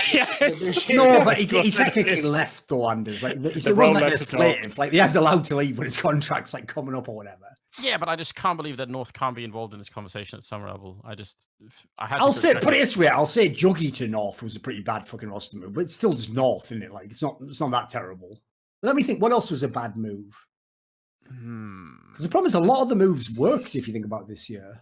Oh, I'll tell you one that's an obvious one. It wasn't like it was a nightmare move, but I have to put it in the category. Lucas to MIBR was kind of a waste of time. Like, it's not like it was terrible or bad. What was that? I think that the reason why I wouldn't put that one up there is just because I know MIBR was very public that they were looking at so many different options, and they just obviously couldn't get them. They just couldn't get them. So it was like they had to, that's the only reason I agree. Listen, here's the it's hard to get past the Ents one though, isn't it? Like the problem is that one, like that's brutal how bad that's been. It's the Guardian one, because you can even tie this into the previous award of the Sneakiest Cunt Award, which is Guardian's first tournament with Navi, where he actually played so fucking good. Okay. He was actually impressive at that tournament for like the first time in like 3 months, and then he just dropped off a cliff again. And then he goes, "Can I just check? We have signed the contract though." Yeah, it's all signed away. You guaranteed money. Yeah, everything's good. Yeah. He goes, "All right, well, anyway." Chat's actually throwing a good one out there as well. The entire follow-up C9 roster that they just had right at the end. I had an interesting one for you. Go on. No, sorry, you go for it, Jason. I'll cut you off. That Cloud9 roster, that performance that they had in Copenhagen, was that where they played? The one with Kusta and Daps and Automatic and Copenhagen. That was perhaps the most embarrassing display of professional Counter-Strike. It was, wasn't it? I had to cast every single game they played, by the way. Every single one I casted. That's the only games I casted at Blast Copenhagen was Cloud9 games. The entire tournament I casted. And I don't even fault Cloud9 for it. That is like, why would you? I mean, it's only that team. No, but sometimes okay. So after they won the major, right, and they didn't get a fifth for like 6 months, you can blame the organization for that one. But this one was just like, I'm looking at the players who obviously did not put any time or caring or emotion into performing well, and I was just like, holy fuck, this is the worst Counter-Strike I've seen played at a professional tournament in a long time. I read a headline recently along the lines of why it was a good thing that Bernie Sanders had a heart attack for his political campaign. And every time you start talking like this, Jason, that just Moses is like the spin doctor extraordinaire, isn't he? It's like, he's unreal. I'll say this, by the way. I agree with Moses, but not in the way he agreed. I do agree. If we're talking about bad roster moves, but not in the way that he presented it. If we're talking about bad roster moves, it was an all-time low for the Cloud9 organization that anywhere in some factory in China, a sewing machine started up and had to get a Cloud9 jersey and write the words Kusta and Sub Rosa on the back in 2019. They won a major in 2018. What the fuck is this? Like, who's next in this team? The Bears. Is he coming back? Is it going to give him a crack? What the fuck is this? Like, that was an all-time low. Like, let's be real. And I'm not talking about really encapsulated. Yeah, that was the end. That's a good shout. That was the end. Just at that point in time, just turn the fucking lights off on the way out. I was laughed out the door. I want to see the Bears play professionally again, but only because when we did that show match in Chicago, I think I felt so bad, but Bears went like 1-19 or something like that, and I thought that. And a bad one. That would hurt me. That would hurt me deep down in the. Oh, isn't he even from Chicago as well? That's brutal. Oh, I'm finally here where Michael Jordan played. Don't protest. It's big time now. Let's just prove all these guys wrong. I can play CSGO. Oh, bloody hell, I'm on a bottle. Oh, shit. I'm choking. Bloody And so, especially because I imagine he's probably in the similar boat to Battlefield. He probably plays CS still as well, right? Probably, sometimes I wonder for those show matches. I actually think that's why people like Battlefield get wrecked, because they're actually playing the games, the pressure they put on themselves. No, that's the whole thing. Yeah, but like the reason why Sadikist half decent is he doesn't give a fuck. He knows he doesn't even play the game, does he? Wait, what show match did you see Sadikist in where he was half decent? Just one he keeps telling me some story about from years ago. I didn't actually watch the match. I'm normally asleep waiting up 2 p.m. to get up for those. Yeah. Fair enough. Best show match of the year. Next award. I will say, if you want to do a dump back to the sneaky move, that is a sneaky one. That Starladder did literally tell everyone there was a show match and then just not hold a show match whatsoever. Like, it's got to be sneaky right there. The fuck? I think I pieced out at that point. Is that it? It was supposed to be one on the last day, and then they just cancelled it because I guess scheduling issues or whatever the fuck. Some bullshit. No, I mean, listen, I'm all about trashing on TOs at times, but I know one of the difficulties in something like that is I would imagine the way that they had that set up was players agreed to do it and then pulled out when they lost or something at a certain point, and then they just couldn't find people to replace them.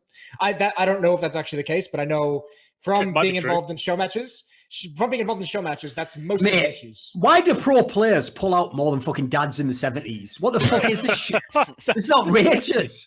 Why all? It's the way they all have the gall to be like, I should get paid $19,000 a day and do no media, and then like, oh, I've gone out of the tournament. Well, fuck all my fans. I'm off home. See ya. Like, all right, saying that, Duncan, do you think the fans give a shit if they're playing the show match or not? What are your thoughts on the show matches in Definitely general? not. Oh, I don't think the actual match is that big a deal. Okay. I don't think the actual match is that big a deal. All right. But it is like the public show afterwards. You're signing some autographs. You're shaking hands. It's all just a PR exercise, isn't it? Like the match itself obviously doesn't really matter that much. As far as I'm aware, most of them are sponsored anyway. There's always some sort of compensation, whether they get a processor or something. So it's not like they need them. If we are going to have show matches, can they be best of twos? Henry, am I right? Can you? You raise a very good point. Maybe we can talk about that perhaps. If it's not that big a deal, then the ECS show match this year, we did have two. It was a best of two, right? I said to them before we went into it. No, okay, it was originally best of three. Originally best of three, and we said, "Oh, that's insane. Let's just do one match, right? We'll split the difference to do a best of two." I said, "Fine," and it was like Bardolph and Dan playing the usual suspects. I said, "So there's no overtime, so it can be a draw." Like, yeah, it can be a draw, but obviously that won't happen. First map ends 16-14. I said, well, here we go. At least it was a close game, no overtimes, we'll make it. Then the second map, 16-14 in the other direction. It meant the entire show match was completely null and void. It was a draw, no way to decide it. We just go, well, that's the end. Complete draw, complete disaster. I believe the closing words, Henry, that you used was something like, and nobody has won. No, everyone leaves a loser. That was the show match. Hope you enjoyed it. Basically, the only outcome we didn't want. The only thing we didn't want to happen has happened. Henry was right, as usual, but there we go.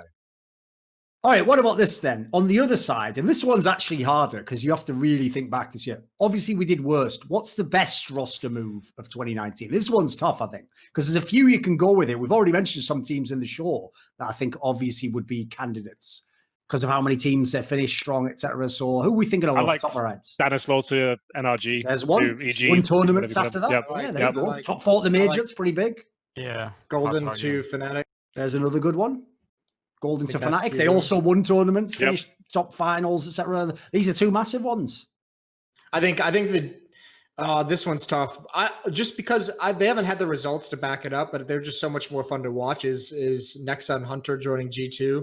I think that's a really cool lineup. I hope it works out next year. I don't know if you call that recent work. It's sketchy out there, Jason. It's very rough.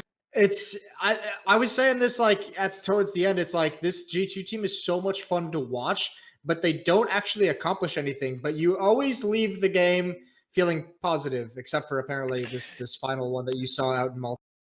Didn't they win that event? They won it, dude, but it wasn't. It was a hollow victory again. It was like one of those ones you just like. It was like an okay final, but like the whole who they beat was as like, well. Exactly. Yeah, like it was like the games were they they lost. Close games. The final was like pretty comprehensive, and that.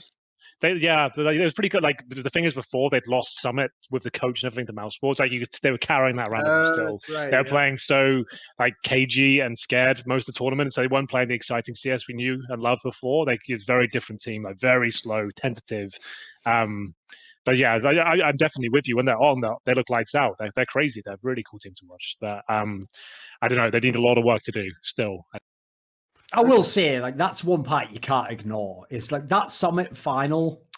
Like, if you believe in this G2 team, what more do you need to happen? Carrigan leaves after map 1. The IGL, that's like the genius IGL of the team.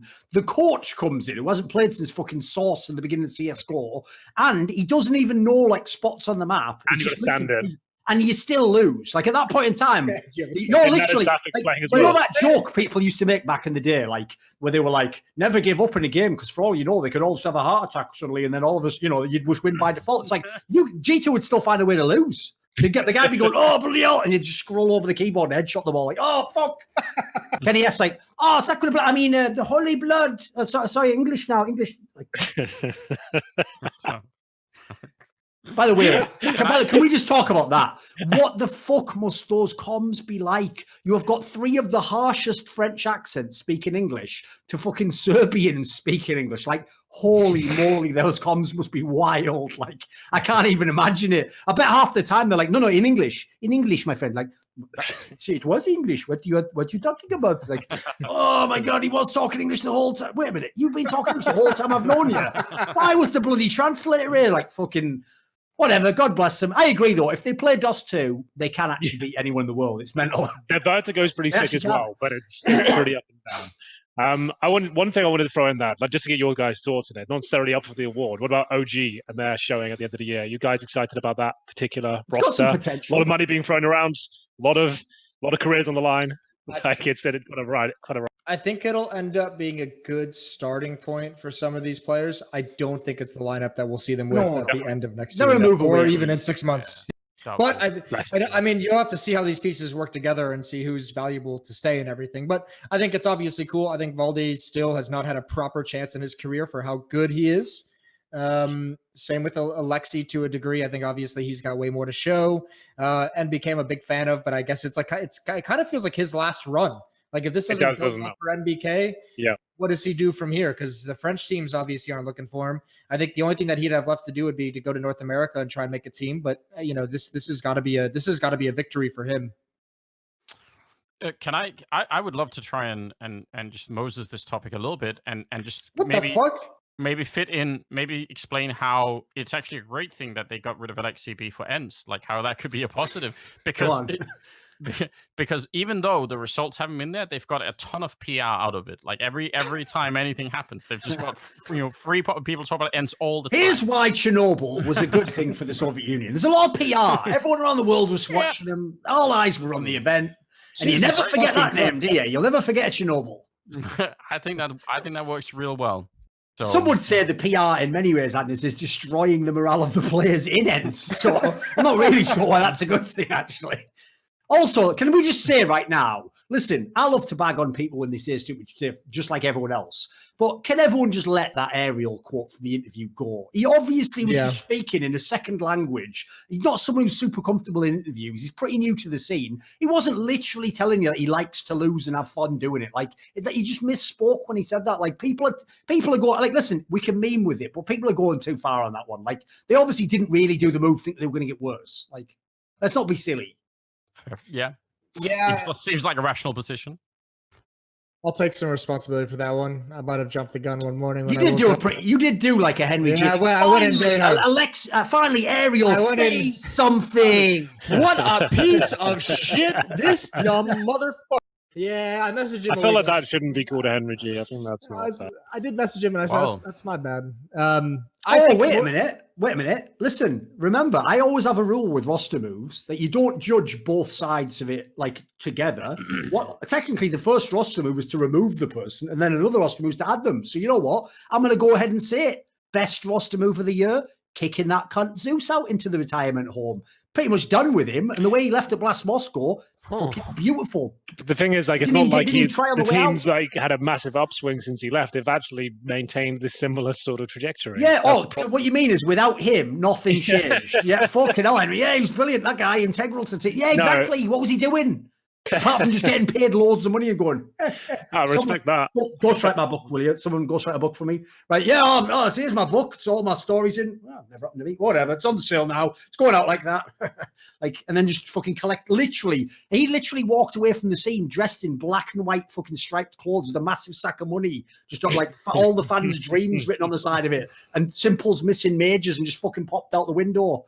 Listen, if it was a heist movie, God bless him, he got away with it all. It's fucking amazing. But in terms of real life, it was pretty fucked up. You're right. Henry's got Zeus's most iconic call in all of CS:GO. There we go. Yes, there we go. More backstabbing, just what we needed. Getting at that point. I'm not trying to backstab. I just want to set up you to tell the story of what happened in the elevator after that.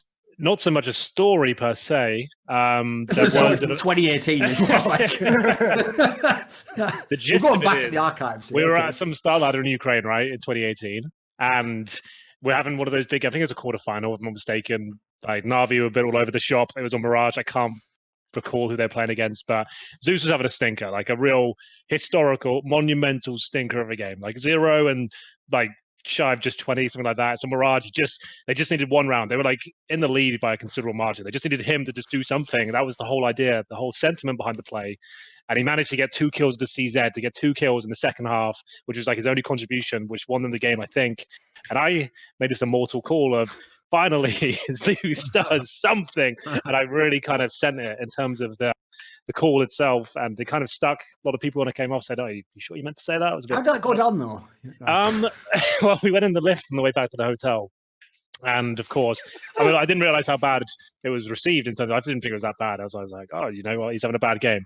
We get in the lift, and of course, Zeus walks in with me. I think it's just me and him. The doors close, and there's an atmosphere. And he goes, shall I press the button? He goes, I just wanted to say, like, I love you as a caster. Like, you're really great. This must have hurt you so much when he was saying this, Henry. It's like some Curb Your Enthusiasm music. Mate, I'm sweating now thinking about it. I'm actually like getting the only way this scene would get better, by the way, is like he says to Henry, he goes, by the way, Henry, I know you've never heard me speak English, but actually I'm very fluent in it, and I love you as a caster. I always respected the way you have the back of the in-game leaders. Like, you know, you'll just be there in the heart. You know what it was like in Source. And then he turns and he goes, oh, sorry, I'm just getting a call. And then they go, HenryG does something. He goes, excuse me.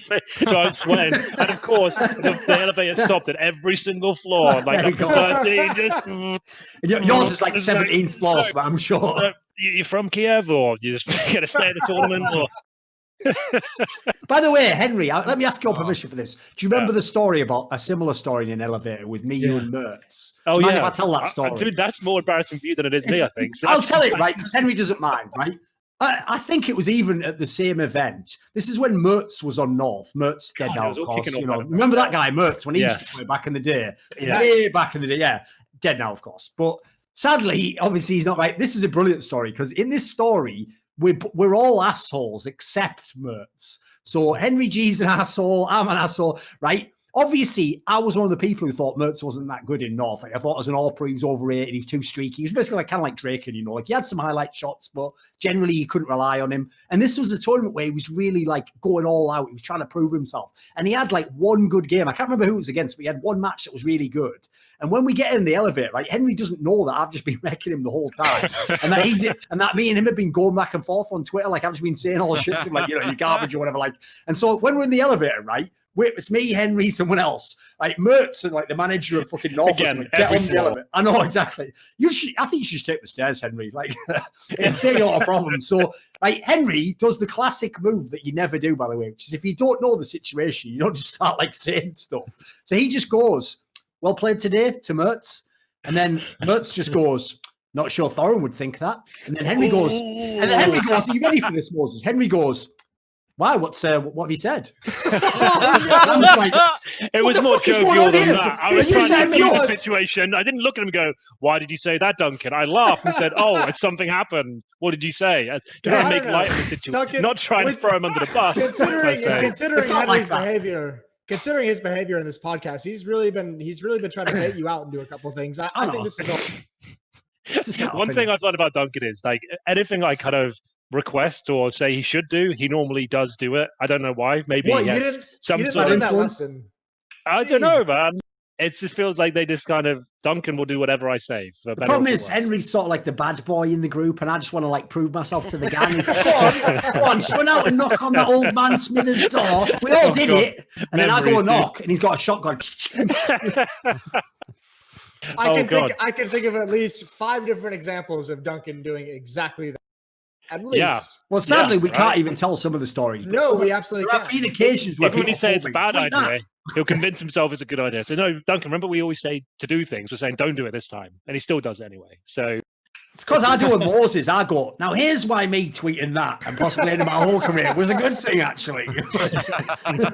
Because we all learned not to say that. Right. What was this award again? Best team or something? Best roster move. Right. I think we're still on that. Who won that in the end? I think Stanislaw TG might be the best overall. That was a good one. That's a pretty good one. Yeah, in terms of like, it made the most sense. They got some good results from it. All came together quite nicely. Job done. Let's move on. I would. Oh, hold on. Late entry here. This is one that we didn't even talk about, which we don't have to because we haven't talked about any of them really. But Boomich to Navi. I guess that did happen. Okay, cool. Moving on. Next award. That's all cleared up. So we got that out of the way. Now we've talked about it. What is the next topic? Carragans and Mouse is coming up big in the chat. A lot of people. Speaking of which, by the way, there is a video, and it's not a joke. You can go look at it on YouTube. That Boomich did when he was in Windstrike, where he just sings like "Last Christmas" by Wham, and his voice is the voice of an angel. It's actually ridiculous. Yeah, it's actually pretty pull that up. Yeah, I'll get the link. I don't know. Can you play it or can Yeah. Surely no way. We'll probably get copyright struck, but I'll take it out of the VOD. It's fine. Yeah, there you go. Just remember to do that. I want to enjoy it. I haven't seen this, so let's get some live reactions. Like you'll think at first he's lip syncing, but he isn't. He's actually singing it, and he's doing a good job. What? Sort of like a Russian George Michael. I was like, why does? I don't know why that's funny. It's just the guy who sang the song. There's nothing wrong with that. Why does Simple have those videos of him like singing like some kind of like romantic song at the end as well, isn't it? Why I've noticed, by the way. Guys? Anyway, let's watch this video. Can we do like 3, 2, 1? Yeah. Start on 0. Which is 2 minutes, by the way. Ready? We're going 3, 2, 1, go. And we're off. Oh, it is Last Christmas. Legit. This is great. Good production quality so far. I'm enjoying this. Soundproof booth. Christmas LED. Good stuff. Windstrike dead now, of course. Promoting the team. This is good. Oh shit. No way. I mean, the other guy's shit. No. You know, Boomich is good. That's actually his voice. Yeah, like some live fucking banger. Don't know why the other guy's in the video. Well, the other guy's garbage. He's like, yes, and then I kill all of you. Like, fucking, get him out. Boomich is doing the job. Nah. This is so mental. Yo, we have to make a bet where the winner or the loser has to hire Boomich to like sing a song at a date night or something. Think about that. Hey, if you keep singing like that, you can do a lot more than... This is fucking amazing. This is so incredible. If this was The Voice and Boomich came on singing that, I'd spin my chair right now and bang that button. Whatever else they do. I don't know what else they do with that job. Golden buzzer goes at the conveyor. Right, Boomich is on my team. He's on my team. What's you, Boomich? Bloody hell, it's the voice of an angel. It's like, I'm walking in. All right, we get the general idea, I think. That's cool, we've though. seen enough of that. We can kill that. Hold up, though. I've got to say that in terms of singing, like, we have someone on the podcast right here that has an amazing history of this kind of thing. Away. Well, Henry, I was actually thinking of the university days. He was coming. Is there a video of Henry singing? There are videos. There are some real good videos of Henry doing not just singing, but I think even sort of musical Broadway level production. I would say. I think there was a quote earlier saying we're not backstabbing anymore tonight. I think Jason said that, but it seems like we are doing that. It was your turn. Got a checklist. It's always the backstabber who says that kind of thing, isn't it? Of course. Yeah. The phrase "anything you can do, I can do better" comes. Yeah. Oh, you know, Anders was that guy back in the day, Jason, who played like Command and Conquer. He was like, we're all agreeing not to use nukes, right? And then you're just playing the game. It's like, did nuclear launch has been detected? Like, what the fuck? You look over, and he's like, you need to a whack. Tesla coil or something. Wow. You know, Command and Conquer. They ruined the game. Disavow. That was a legit rule. You had to say to everyone, no super weapons. Like, as you should generally, to be honest. So there is that. Yeah, like the rule that we wouldn't burrow into a corner in Worms Pro League. Jason, I don't want to talk about Worms Pro League today. We talked about this before the show. Yeah. We mentioned it's a rough year. We had a Pro League. Still not over Pro League of the video games Worms. Jason was the best player. I think he wants me to say that much at least. But there was about 6 people. There's a spreadsheet, a scoreboard, and everything. We played Worms competitively as 30-year-old men for about 6 weeks straight. So that did happen. I don't think we made any content around it. I've still got the leaderboard somewhere. Let me find that. I'll post that. It legitimately ruined a relationship. Where's Chad when you need him? Yeah, we even had a commissioner as well. Someone who wasn't involved in the league. Mitch. Yeah, he was the commissioner. He would if there was any sort of debates or kind of rules that were broken, which happened a lot, to be honest with you. Yeah, that we had sometimes he was like Vince McMahon. He would just get in it. Tonight you're gonna play him in a cell, and the loser quits casting. What the fuck? No! It's like, how many more awards we got, Duncan? There's only a couple more. So here's one we're going to move to now, and this is an incredibly open-ended one. So you can go anywhere with this. And I think Anders should start because this is just what was your biggest disappointment of 2019? Oh. Can I do only the second half of the year again? Is that allowed? Okay. Can I do that? I mean, is it not a disappointment to just not work any events for the first fucking 6 months of the year when your only job in the entire world's professional video game commentator? Is that not a disappointment? Yeah, that's actually not bad. That actually could probably qualify. That was disappointing. The biggest disappointment. Can be any angle on this one. We can go anywhere. Yeah. I've got one in the can if you like. I'll probably think of something more. There's probably a more fun answer to this one, but honestly, like the finals of the Starladder Major, because of like how it was all built up, true. like what could have happened, and like how it could have all played out, and like having all those cool teams on the lower part where Astralis make their way through, and like it could have been this epic. Like even the matches that came before that, the one where EG ended up playing, I guess Astralis, or was it was NRG at the time, but with NRG, but NRG semis, I was hyped. I actually thought maybe NRG would even win that. Like I was so on board that train. I was like, this is amazing, right? And then what you end up with is just something that was just so far removed from that. So I thought that was a real shame. Yeah, I'll pick that one. So Anders Bloom says, biggest disappointment of the year, a Vanguard making the major final because fuck the CIS region. I believe that was paraphrased, basically word for word. So if anyone out there understands very limited English, but a lot of Russian, you know what to message Anders Bloom. And I would just suggest, Anders, don't press that translate tweet button. Just don't press it. Don't even think about pressing that. Don't even type it up in the box. Listen. I would say I have to say I was super disappointed, probably because I took so much part in trying to tell this story. I thought the Liquid Astralis rivalry in terms of a head-to-head matchup was super boring this. As cool as it should have been with their own individual stories, I feel like there weren't actually enough series that lived up to the hype to make it a great rivalry. I feel like it was either Astralis blowing Liquid out of the water, and then Liquid blowing Astralis out of the water, and then Astralis going back to just dumpstering Liquid. I thought that was very underwhelming of how cool that could have been throughout the year to keep track of both of those teams. That was just a bit weak in my mind. All right, you guys are going for quite grandiose approaches here. I'm going to go with something off the top of my head, something I've been kind of dunking on them all year. I feel like North, for me, is the organization, their CS team in general. Like, it's been a really fucking underwhelming project. Like, they won a DreamHack Open recently, right? But like, you have to remember, these guys are backed by FC Copenhagen, like the biggest football team in the entire country. There's so much prestige around them, there's so much investment and roster changes, and I don't know, man. Like this, I'm getting frustrated. I'm not even sure what the players are feeling like. I'm no disrespect to the players, like keep it up, I suppose, keep trying. But it just feels like as an organization, a project, this has been so disappointing. Especially because I don't know. You outside of even the games, what is North's or FC Copenhagen's involvement? You think they'd have some cool marketing idea or some cool content ideas that they could make with the players, and you don't even see that coming out of the North camp either.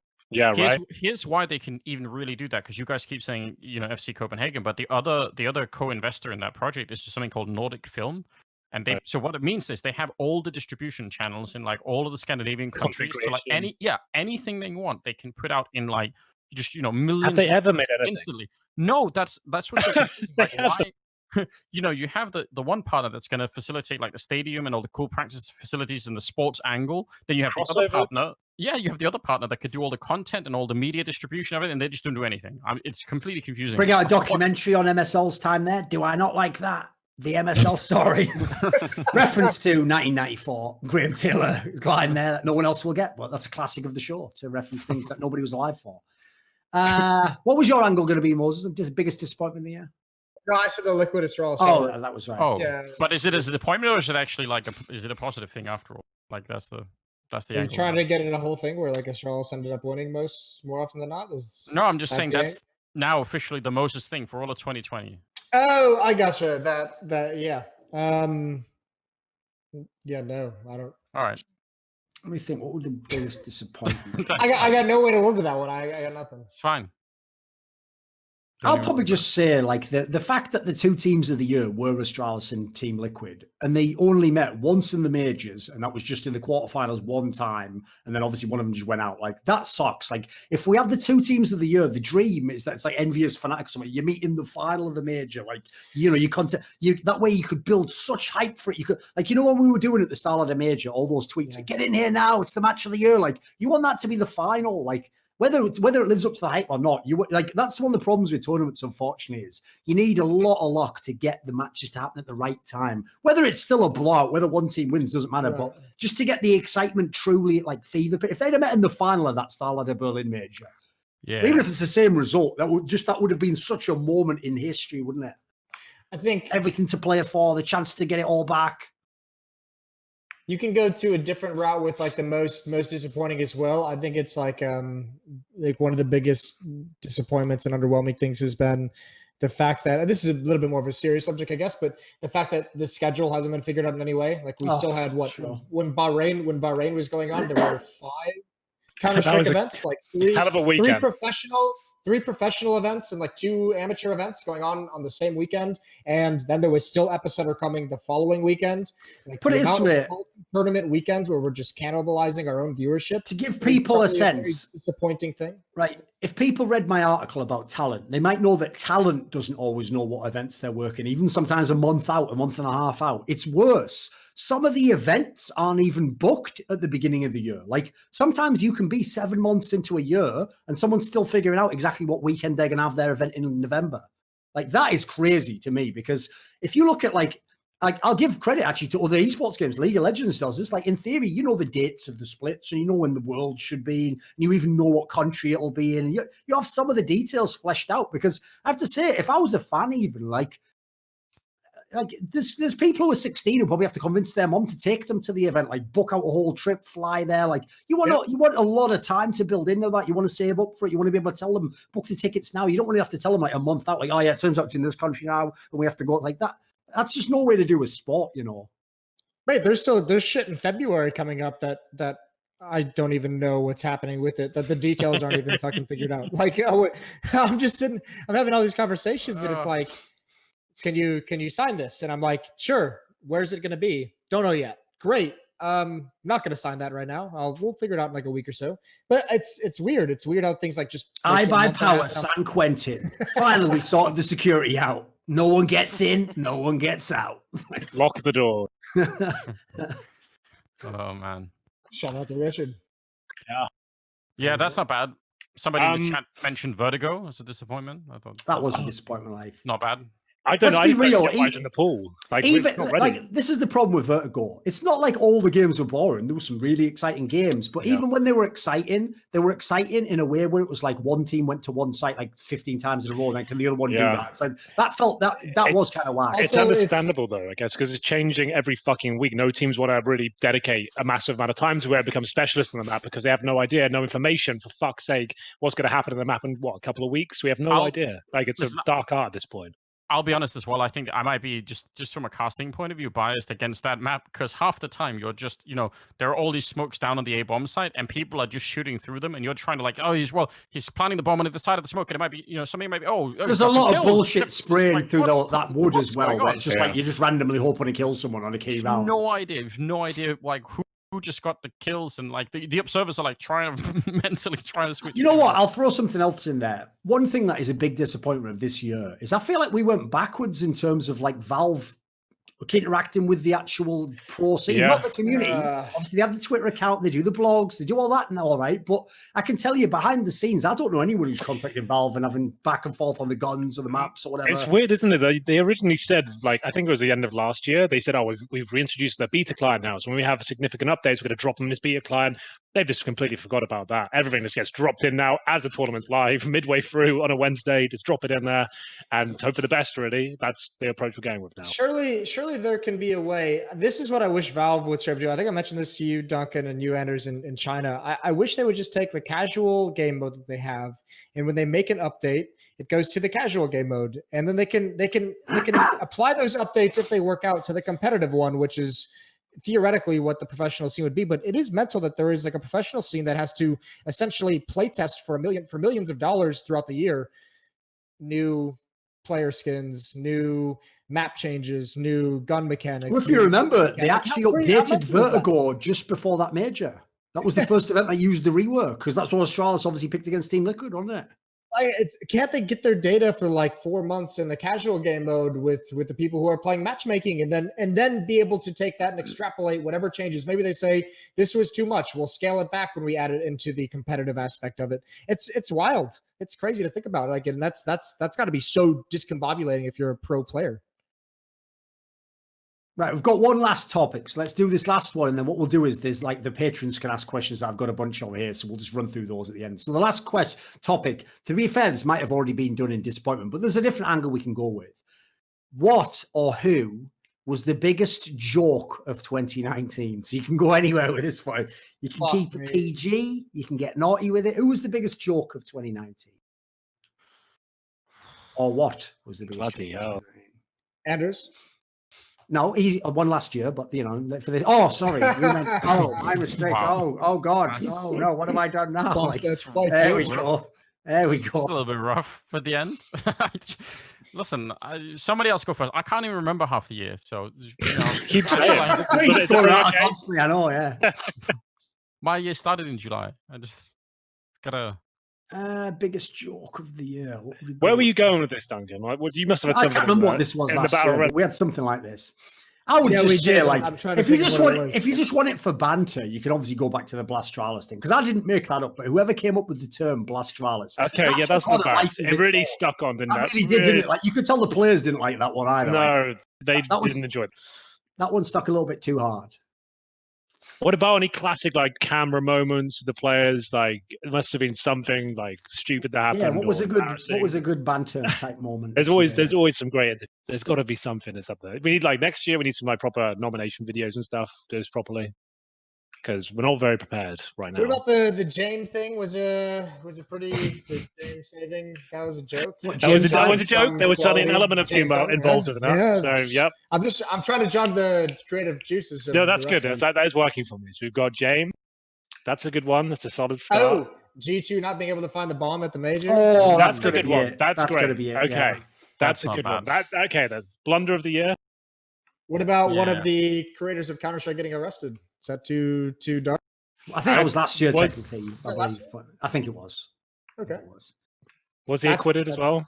I believe it was actually. Let's move along. But, I mean, wasn't just bother throwing that in or anything, Yeah, just want to make sure. Anyway, fuck him. And the horse he rode it on. You only created the whole bloody game that our careers rely on. But you know what?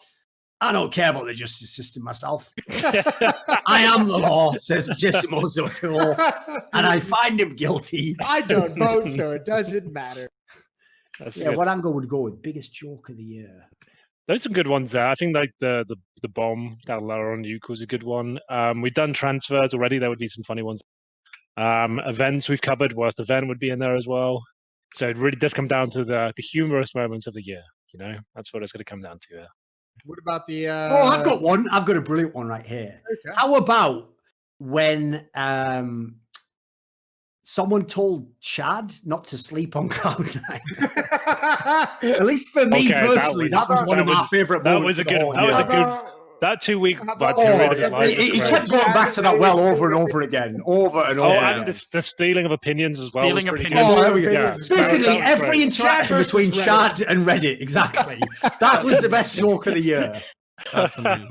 I'd love the atmosphere at the beginning of each day when something would happen the night before. When it's like, right, I've mentioned this in the broadcast a few times, at least 5 times. We'll get through it and see how it goes. And it always kept me going towards the end of the year. I loved one day coming in and Chad was just like, fuck it, I'm done with it. I'm going to lead a better lifestyle. I'm going to uninstall Twitter from my phone.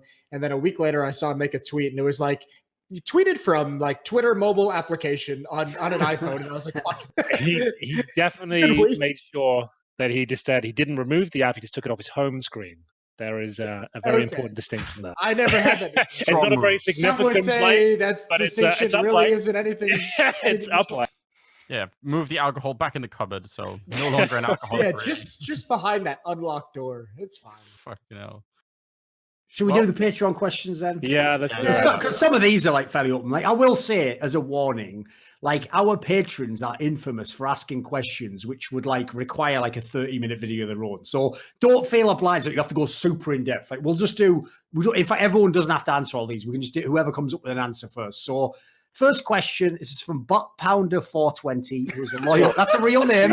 He is a loyal customer of the Patreon. Butt Pounder gaming name.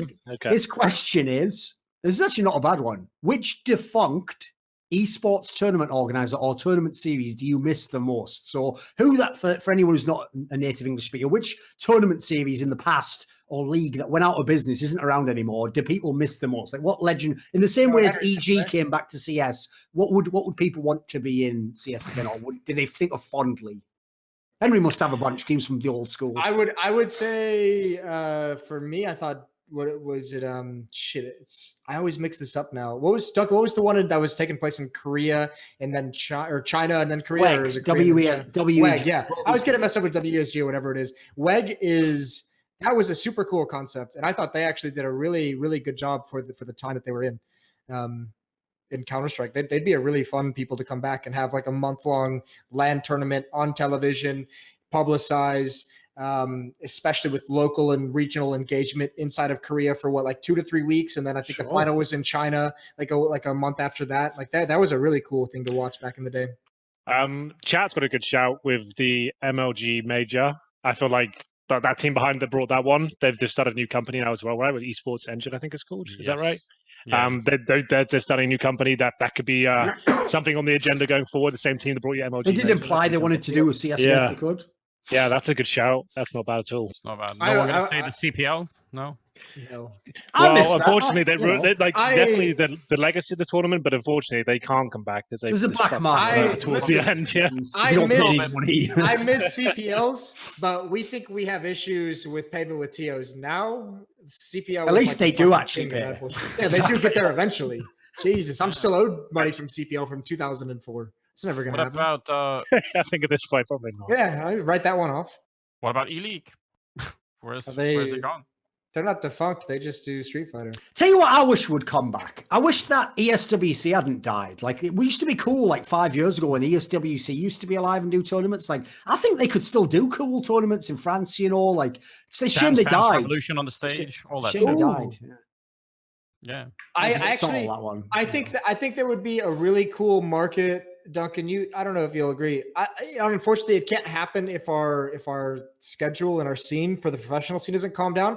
But I do think the idea of some kind of like a country-based like tournament, like a WCG, like they're trying to do it now, but the organizer is terrible for it. But I think that would be really, really cool to see, like where it's like you can have. If it was a real tournament though, where everyone tried and you sent the best. So like Sweden sends the best Swedish players. Yeah, but remember what they do back in the day, Duncan, where they like the WCG used to say like you could only have 2 players from each individual team or 3 players from each. Was it WCG? No. They didn't do it like but I think that's the rule you should do. Because here's the thing: it would be cool if it was like the World Cup. So the idea is Sweden goes, but they don't send Fnatic. They send Forrest and fucking I don't know. Plopsky, and then they send 3 Fnatic players, and you make a team like that. So it's like a national team. That's cool. But the problem is, you have to make it like everyone has to want to send the best players. It can't be like some of those ones where you know they send half the shit players that you don't even care about. It has to be the real players to make it work. You know. I don't think there's a TO that ever did this, but you know what would be cool to have in our scene, and I guess E-League tried it a while back with their Clash for Cash. Like, what if, and unfortunately, they did it at a timing when it was the Virtus Pro Astralis rematch from the Atlanta Major, and VP was already like done at that point. But I don't understand why no one has done like any kind of like a tournament series where it was just like, this is the biggest rivalry of these like 2 months. Let's just throw up $1 million, get these 2 teams in and be like winner take all. And then you have a month of content, and it's just like, let's just bang out 3 weeks of content, and then you have like 1 best of 3. And that's it. Why have we got stuck in this rut where we have to do 6-day events? Or why is that the formula now? Like there can just be one epic best of 3. We can build the fuck out of that and have proper research going forward and actually have some resources and actually do a really good show about one game and just fucking give it the beans. But we've only done that once. Per my recollection, right? Did you guys casted that? Was it Virtus Pro? Yeah, it was VP Astralis. It was Clash for Cash. It was. I didn't watch it. How did it go down? Was it good? It was sick. No, because it was like 2 months after it should have happened. The problem with something like that is it takes like 4 months to set it up, right? So by the time they come up with the idea and get the teams locked in, then the event doesn't happen for like 2 months down the calendar because the schedule's so full. And then fucking Taz gets his Mercedes delivered to him by the VP owner, and all the other players are pissed off. And they all suck at playing with each other. I just thought a car would actually drive them to insanity. That's how it went down. Yeah. I actually heard about that at the time. Get all fucking salty. I mean, listen, they had a perfectly good horse and cart. To be fair, if ESL gave Jason a fucking brand new Merc, I'd be pissed as well. I'd be fuming. Yeah. I would to see you happy. No, just to see the look on your face, driving around. Like I couldn't handle that. That'd be too much. I'm right, with okay. them. We'll move on to the next one because we've got a few. Yeah, because it's gotten real dark and shit's about to go down. Right. Also, and I'll just mention, because he also says, like, as a note to me, like something about me not getting paid by the Listen Local Patreon. Like, I will say I did actually eventually get sent my share of that money, so don't worry about that, mate. There's no problem with any of that. That was all solved and sorted out. That's just some League of Legends shit. Right. The next one is by Reykjavik on Steam. And he says, now that another decade is coming to the end, I will just point out you are all wrong. The decade doesn't end until the end of next year. Stop saying that. Although, to be fair, we all celebrate the millennium on the year 2000, so we're all idiots. But anyway, just point that out. Now that the decade is coming to the end, it's the 100th episode. What matches of the last decade do you feel have the biggest impact on CS? So, like, obviously, again, this is incredibly open. So just pick a couple. We don't have to do many. Like, think of a really big classic match that always comes to mind, or that you think was a big deal in CS back then. Maybe we'll do one each and just don't go too ham on it. I'm gonna go with Astralis beating VP at the major finals. Definitely the moment in time where Moses started wondering if actually I did have some insight into the simulation after all. I think that was a big moment. That was a very cruel match. I feel like the Cloud9 FaZe League major. That's got to be, like, in terms of what it did for the game, in terms of North American audiences coming online and having a team to get behind. I think that was most historic game. I remember being in the arena watching that. I thought this is hype as fuck. Actually, this is legit. Wow. This is really cool. So I guess that would be for me. I'll give you one. So this is not going to be like a final, but it was a major, right? It was for the last ever major, that Fnatic won, was that ESL1 Cologne 2015. And the match they had against Virtus Pro, because it not only spawned the moment afterwards where Taz told the crowd like to stop booing Fnatic, etc. But that was a match where, if people forget, I always tell people that was a game that shows you like who the greatest teams ever are, because that was a game where Fnatic was getting their ass handed to them for like 1.5 maps. And if they lose that major, they would have won one major with that lineup. They wouldn't have, like probably fucking Envious wins that one. Like, it could have changed all the history, actually. It's like one of those moments you could like make a whole documentary about that fucking key moment where they took the time out and then they did the big comeback. So I think it was just everything combined. It's one of those key things. What's so crazy to tie in again to the Team Liquid Astralis example I gave before, where if they'd have won that major, it would change the way you think of them completely now. Change the whole rivalry with them and Astralis. Like, sometimes one match and even 1 or 2 rounds really can be like the moment your whole destiny hinges on. That's the crazy thing about esports. That was one of the few times we've seen the Virtus plow in full effect and then get straight up stopped. Got halted, exactly. Yeah. When did that ever happen? The whole point is when you got plowed in that sense, it was over. Everyone got mentally broken. The game was over. Yeah, when they had that point, take that quote and make it into a soundboard or something. We get plowed, it's over. Anyway, I would say, I mean, I've two.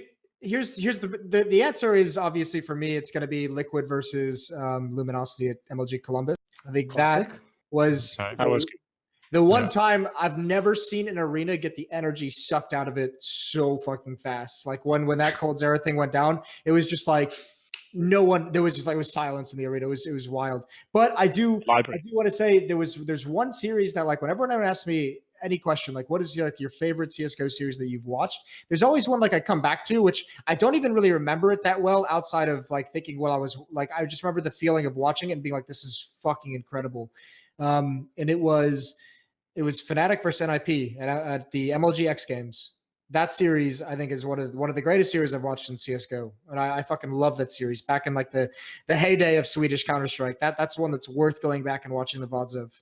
Yeah, I will say, by the way, just as context for that one is the reason that probably wins usually is because it actually lives up to the billing where all 3 of the maps are amazing. Like, the big problem with a lot of series is if the 3rd map's just amazing, like that E-League one again of Boston Major. Really, it was the 3rd map that we all enjoyed. Yeah, like the 3rd map was the goal. But the problem is the other 2 maps, like, they were good at times, but it wasn't necessarily classic. It was what it meant for CS going forward. Exactly. So like it felt like a change after that. Yes. Also, you haven't mentioned Freiburg yet. Have you got any Freiburg memories we could bring up? I do. What about Olaf Boost? Okay. Boost is good. Another defining moment in some sense. Amazing. How about Freiburg single-handedly beating TSM, now Astralis on train at Cluj-Napoca?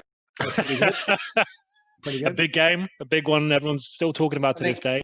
We had chat throw in one that's a very good call. Virtus Pro versus SK at the Epicenter final in 2017.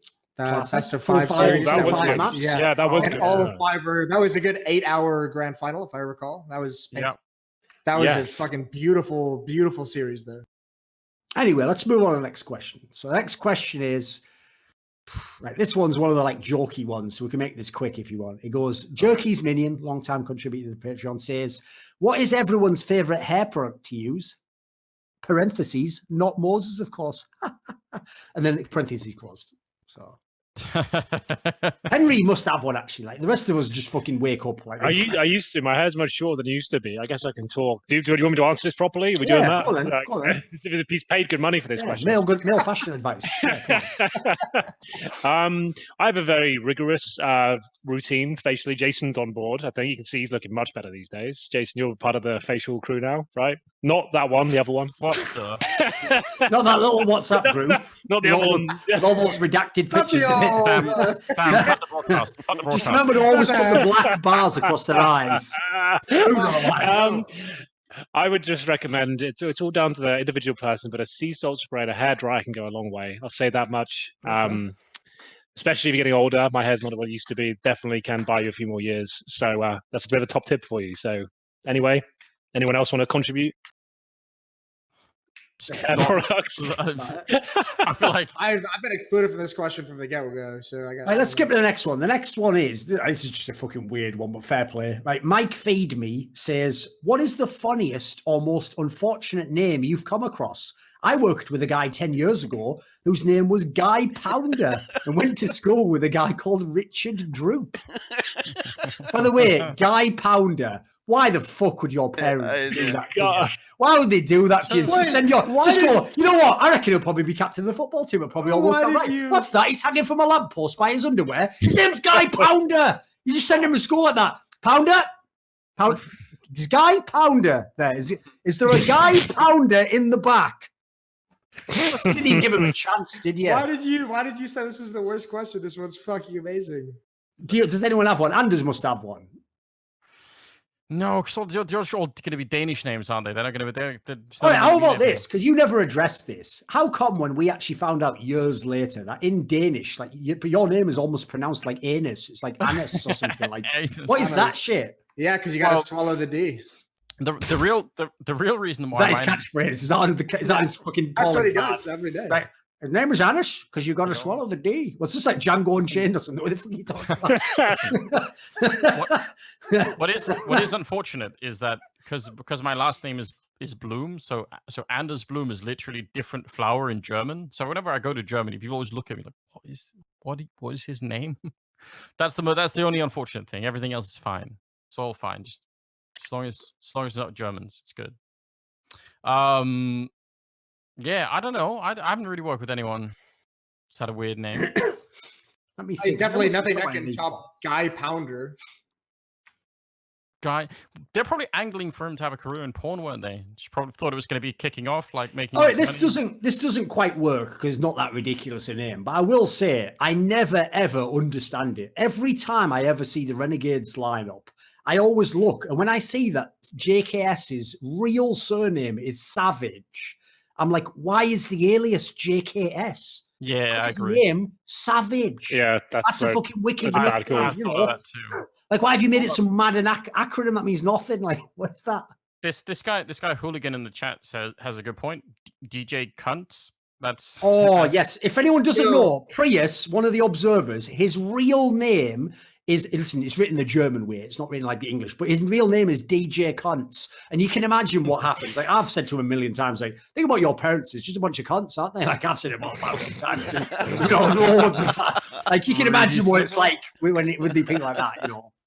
You're like that asshole that's going to say, like, see you next year to the people in like 2 days. You're like, see you next year. But we can go backwards a little bit too. All DJ right. Cunts probably does have the best joke of the year, which is him wearing a Princess Peach dress on stream for like 20 minutes. I don't know. I did rub a load of jelly on his belly this last few weeks. Oh, I haven't seen that video. I heard it was good. Jeez, check that out. That's some of my finest work. Yeah. Your finest work. Right. Yeah, that's you can see why I'm a lesbian in that video. We were sitting at BTS, so the first one this year, and DJ was just like something like, you know, if you guys get enough retweets, I'll like wear this dress on stream. And we're like, just all right, volunteers that himself. Yeah. And he goes, and we're just like, how many do you want? Fucking it. I know.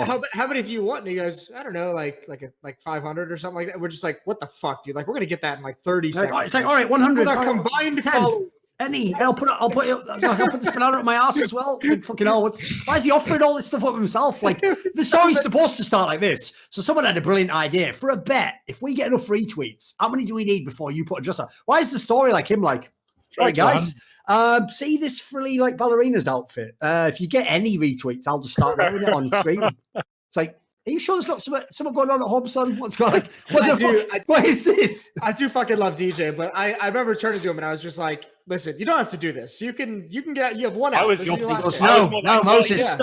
Moses, I do have to do it. I really do need to do this. Don't take this away from me, Moses. If you say no and don't put the dress on, we'll all defend you. No one's going to get mad at you. Just, you say yes or no right now. And he goes, no, I'll do it. And I was like, all right, well, I can't help you anymore. I've done my best. He's a good lad, though. He's good for the crack. He's one of those guys. Put it this way, I'll just explain it to everyone. Anyone who's never met him, they've only seen him do the observing, and obviously you don't get the sense of his personality. He's just one of those guys where there's that person in every gang where they're just the brunt of every joke. They're getting wrecked. They're getting teased, practical jokes. And you know what you do to offset the awkwardness that obviously that person is just going to be wrecked their whole life is you go, oh, he's a good sport. Tell you what, he gets us back just as good as what you tell you what, he's going to get me back so bad. And he never does. If he did, you just destroy him. So that's the sort of person he is. And we love him. We need people like him in the scene because without him, what would our scene be?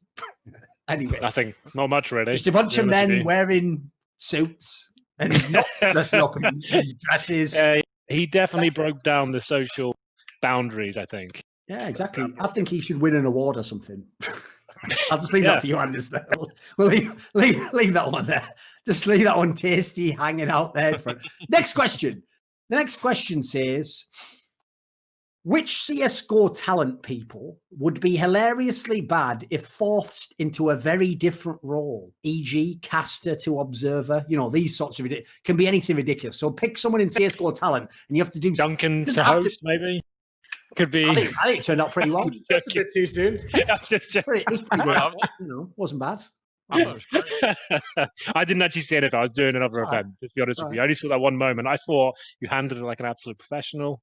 Great stuff. I think Anders to a host would be the funniest. No, I've got the best one ever. I want to see Anders to host. Right, listen. Here's the best role ever. I've just thought of it. Anders Bloom is the guy who hires the talent for events. Ooh. No one would ever get a fucking deal. No one would ever get signed. Like he'd be not answering emails. He'd just be like haggling the price. It'd be amazing. Well, I mean, we don't even get any good deals to begin with, so it's that's true. That's true. I appreciate like this. This is that's a good little comment because that's how things move in this industry, right? Like first you're on the one side, then eventually you get to fuck everyone from the other side. Yeah. So in like 5 years or something, people look back and they'll be like, could be real. Yeah, could really happen. I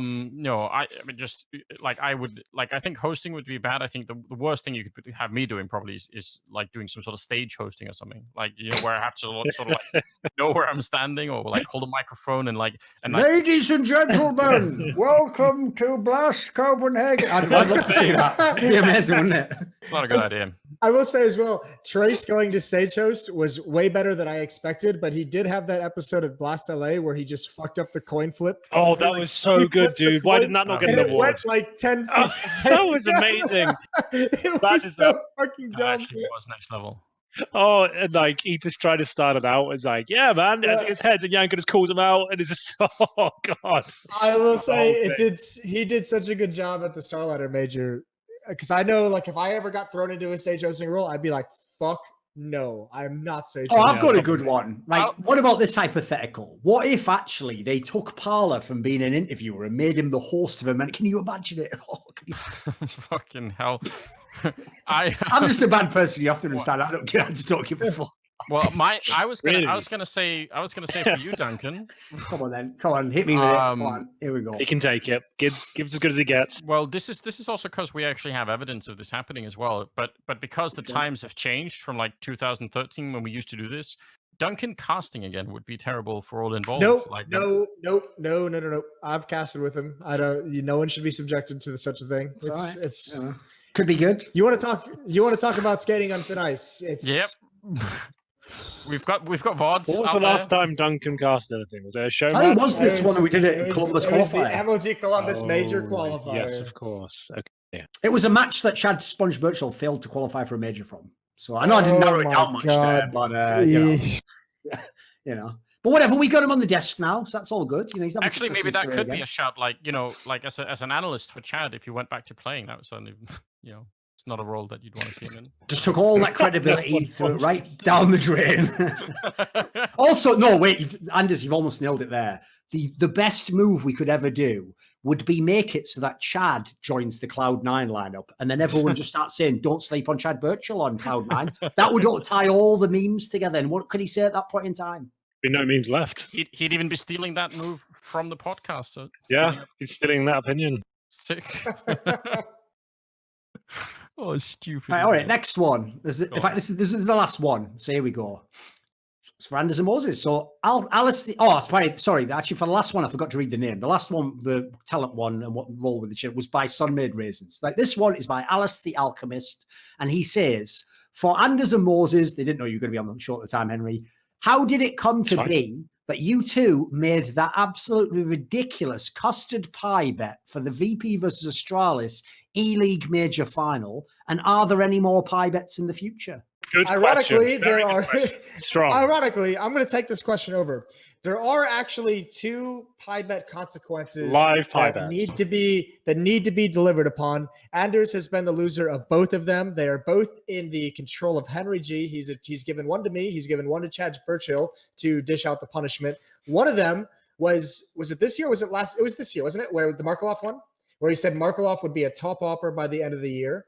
Markelov is not even literally an active player anymore. He's out. Couldn't really have got much worse, could it? He lost that one, and the other one was one's void. MIBR winning the major at Star Ladder, so he's lost that one as well. I still say first one is void because Markelov's just stopped playing. So that's bullshit. He was playing at the time. That one doesn't count because he didn't succeed. So that's a mulligan. Like, what are you on about? Like, plus he didn't succeed. No one wanted him. So that's it. And secondly, it's about to be a new year. Like they expire, that's how it is. So. Oh, okay, wait a second. Wait a minute. You have to answer the question. How did it come to be that you did that ridiculous bet? Where the bet was, if people don't know, the bet wasn't that Astralis would win the major alone. It was that if Astralis won the major, Anders won the pie bet. If any of the other 15 teams won, sit down and let me tell you a story real quick. Because this all began at a cold. Anders is like, don't ever tell me the odds. Right around what? I think mid to late October, we were sitting at the IEM group stage. Astralis at the time looking like absolute dog shit. Nothing was going right. And Anders says to me, he's like, let's make a pie bet that Astralis is going to win the major. And I just looked at him and I looked at everyone around me. I looked at Duncan, looked at Henry, looked at Sembler, and they all said, you should take that bet. That's a good bet. That's an easy one. I said, all right, let's put a pie on it. Astralis wins the major. I'll take the pie. If they don't win the major, you get destroyed. You get pied. And as it turned out, over the next 2 months, they became the best team in the world, slowly but surely. And slowly but surely, I got very, very worried. And then we get to the E-League finals in Atlanta. Virtus Pro is kicking the piss out of them on train. It's 14 to 7, 14 to 8. Everything's going right. Astralis is on a save. They've got Tech 9s. I'm not worried. It all works out. I'm laughing. I'm sitting in the green room laughing at Anders. Duncan is watching me. We're having a good time. And then all of a sudden, Glaive calls a rush to the outer bomb site. And my friends, that is where my life ended. That is where that's where it all went downhill. Where's the pie? They win the outside rush for no fucking good reason. Well, that's the sad part, Henry. There should be an epilogue, right, of the pie of Anders, right? When did he get that? Because everyone would remember by now if he had a pie thrown in his face. Why was there never a pieing? Yeah. There was an attempted pie, I believe, at a Star Ladder event. Because this could be one of the this would be this is a story in and of itself. Here we go. There's a physical pie in the room, in the green room. It was there for a couple of days or so. And Anders, if my memory serves me correctly, dissuaded us all by saying that pie has already expired. He was saying that because at the time. You rats were trying to conspire to get me pied while I was taking a nap on the couch. Reasonable. That doesn't sound Seems like a reasonable work concern. I would just wake up with being hit by a finished on Jason. That's so ridiculous, isn't it? It's like, Let's get him by sleep too. Fuck his day up. There's no respect left in this world. It made everyone so on edge. The fact there was a big cream pie in the room, just in the room somewhere. Everyone knew about it. I'll be honest. It made everyone very edgy. A lot of arguments. Everyone was. I think, if I'm not mistaken, that was the event where we had like a whole casters versus analysts thing going on. Like somehow people, we got different camps and people got real angry with each other. There was. So I think casters were a bunch of fucking assholes at that event. I remember that. But listen, I thought I would diffuse the situation. I thought, you know what, like that's gonna be the drop that just like, makes everything overflow, like no reason. That was smart. I think I probably would have snapped. I was so tired of that event. That was like one of those events where I was like averaging like an hour and a half of sleep a night, mostly my own decision making, but nonetheless, I would have been less than pleased. We're all just a bunch of dolls at the end of the day. That's how it is. Yeah. So ultimately, yeah, that was. I thought it was a good. Bet at the time. I'm gonna say this though. Like, if you are gonna be making predictions into the future, just as a little lesson, the idea is to make them as specific as possible, because if you happen to be right, then people will absolutely remember that. So don't just predict that like, one of those months somebody's gonna just pick the day and the time and just make it accurate, because like it just has more of an effect. So yeah. Turns out there's one last question. Oh, it's a one. Okay. One last question came under the wire. This one's actually like a very specific one to me. It just says, for Thorin, what's the best? This is by Flacksmith. It says, for Thorin, what's the best place to learn about all the history of professional Quake in depth? I didn't actually write this question. It just sounded like I just wrote it in. Oh, late coming in question. It sounds like a question you'd write to all that brilliant esports history. Like, where could I buy or purchase such a book? Like, well, my new book actually is coming out 1995, but that's not all. What about these steak knives to stick in the back of the other casters? No, like what he wants to know basically is, where do you find out about all the history of Quake? So the problem is this, mate. Basically, there is nowhere. It's actually the sort of thing that now I have like time on the side of my job and I can actually make money doing other things. I might start doing some old school articles and do a bit of the old like classic shit for people who want to know. But sadly, basically, you have to remember those games were before there even was YouTube. Like, to even watch the games, you had to download the demo and have the game installed and play the demo and wait there while it just plays the whole thing through, or you have a demo script or whatever. So sadly, it's like pretty arcane to try and go back and watch a lot of it. And even a lot of the VODs of that era were hosted on own 3D and stuff, so they don't exist. If you try and find any source demos now, like that, probably can't find a single thing. You can't find them. You can't find YouTube VODs. Like a lot of 1.6 history is just Godfrag's gone. Yeah, like there's a lot of gone, sadly. The first 6 years of Counter-Strike. Okay. It's a bit of a shame. Like there were some cool rivalries, I guess. Even was it Strengths and Cooler that really hated each other? I can't remember. There was each other, right? Yeah. There was some pretty intense, stuff going down. That actually would be fun. Like I would enjoy that. Well, that's the thing. Maybe I'll do an angle like what you're saying there, Anders, where obviously like people aren't going to sit and watch a million games if they've never watched Quake. But maybe I could do like the storylines, like the great rivalries of history, because that way you could make a lot of that about the personalities, which was, to be fair, one of the best parts of that scene, right? Yeah. There actually is a YouTube channel. Well, this isn't for Quake, which is what the question was for, but there is a YouTube channel called Ancient CS that uploads like some really, really old school CS 1.6 POVs and some demos of some cool matches from way, way back when. Yeah, they have a lot of really cool stuff on there. So if you do want to watch, it's like old school, like 1.5, 1.6. I think they even have some beta games or some 1.3 games or something. But I mean, if you are interested in like the ancient CS history, as the YouTube channel would, go there. Right. Now, all that's left to do, aside from obviously thank everyone who paid on the show today, is read out the patrons and then do the last plug. So hold on. Before we do that, can I just point out, like, maybe this is going to be, how can we have got through all of this conversation and not even mentioned 100 Thieves once? Like, they had a pretty cool year. I don't know what category they'd fit into, but I just think it's a shame no one said anything. I mean, there were Renegades for the first like 2/3 of the year, but fair enough. Yeah, but just as a lineup. Listen, by the way, they did make top 40 majors, so it's pretty legit. They made final of a big tournament. Like, was there roster change this year, though? No. No, they had this lineup at the end of last year. I feel that was one of the most intelligent signings for 100 Thieves because they're a stable lineup, right? They're the only team you could say they're stable. Yeah, I feel like in terms of what they had available to them, sure, they could have built a super team. They could have brought in your star players to go in with them, but they thought this is a stable team. It's getting top 8s, sometimes top 4s, and they're getting better. They're not spinning their real Counter-Strike. They're a proper team. Yeah. They brought Kassad back as well, right? Yeah, they brought him back as coach. So that was amazing. One of my favorite coaches. And they play they play cool Counter-Strike. So I don't know how we would fit them in, but I just thought it would be a shame if we. So yeah, maybe Team of the Year candidate from Anders. There we go. Late entry, right at the end of the show. From the first question to the last. Right. Anyway, thanks to our $100 patrons who obviously helped support us the whole year. That's Jerky's Minion, Alice the Alchemist, Choke Me Daddy, which is Detlef Insomniac, God Magic, Reykjavik on Steam, and our $50 patrons. That's Benekagi Assassin, Butt Pounder 420, yes, Colin Penny, Flacksmith, J Dobbs, Lipscomb Davis, Madsen, Marcus Kyunpar, Mike Feedme, Nemesis, Nikolai Lundgreen, Sard Sawar, Sunmade Raisins, TC Owens, Tobias Bernasconi, and Watch Doge. And as always, thanks to for sponsoring the show. Go to .com/RLS and sign up and get double your first deposit up to $100. Thanks to everyone for appearing on the show. Thanks for a great year of the return of By the Numbers. Hopefully back next year with Richard in tow, and we'll have a great 2020. Shout out Butt Pounder 420.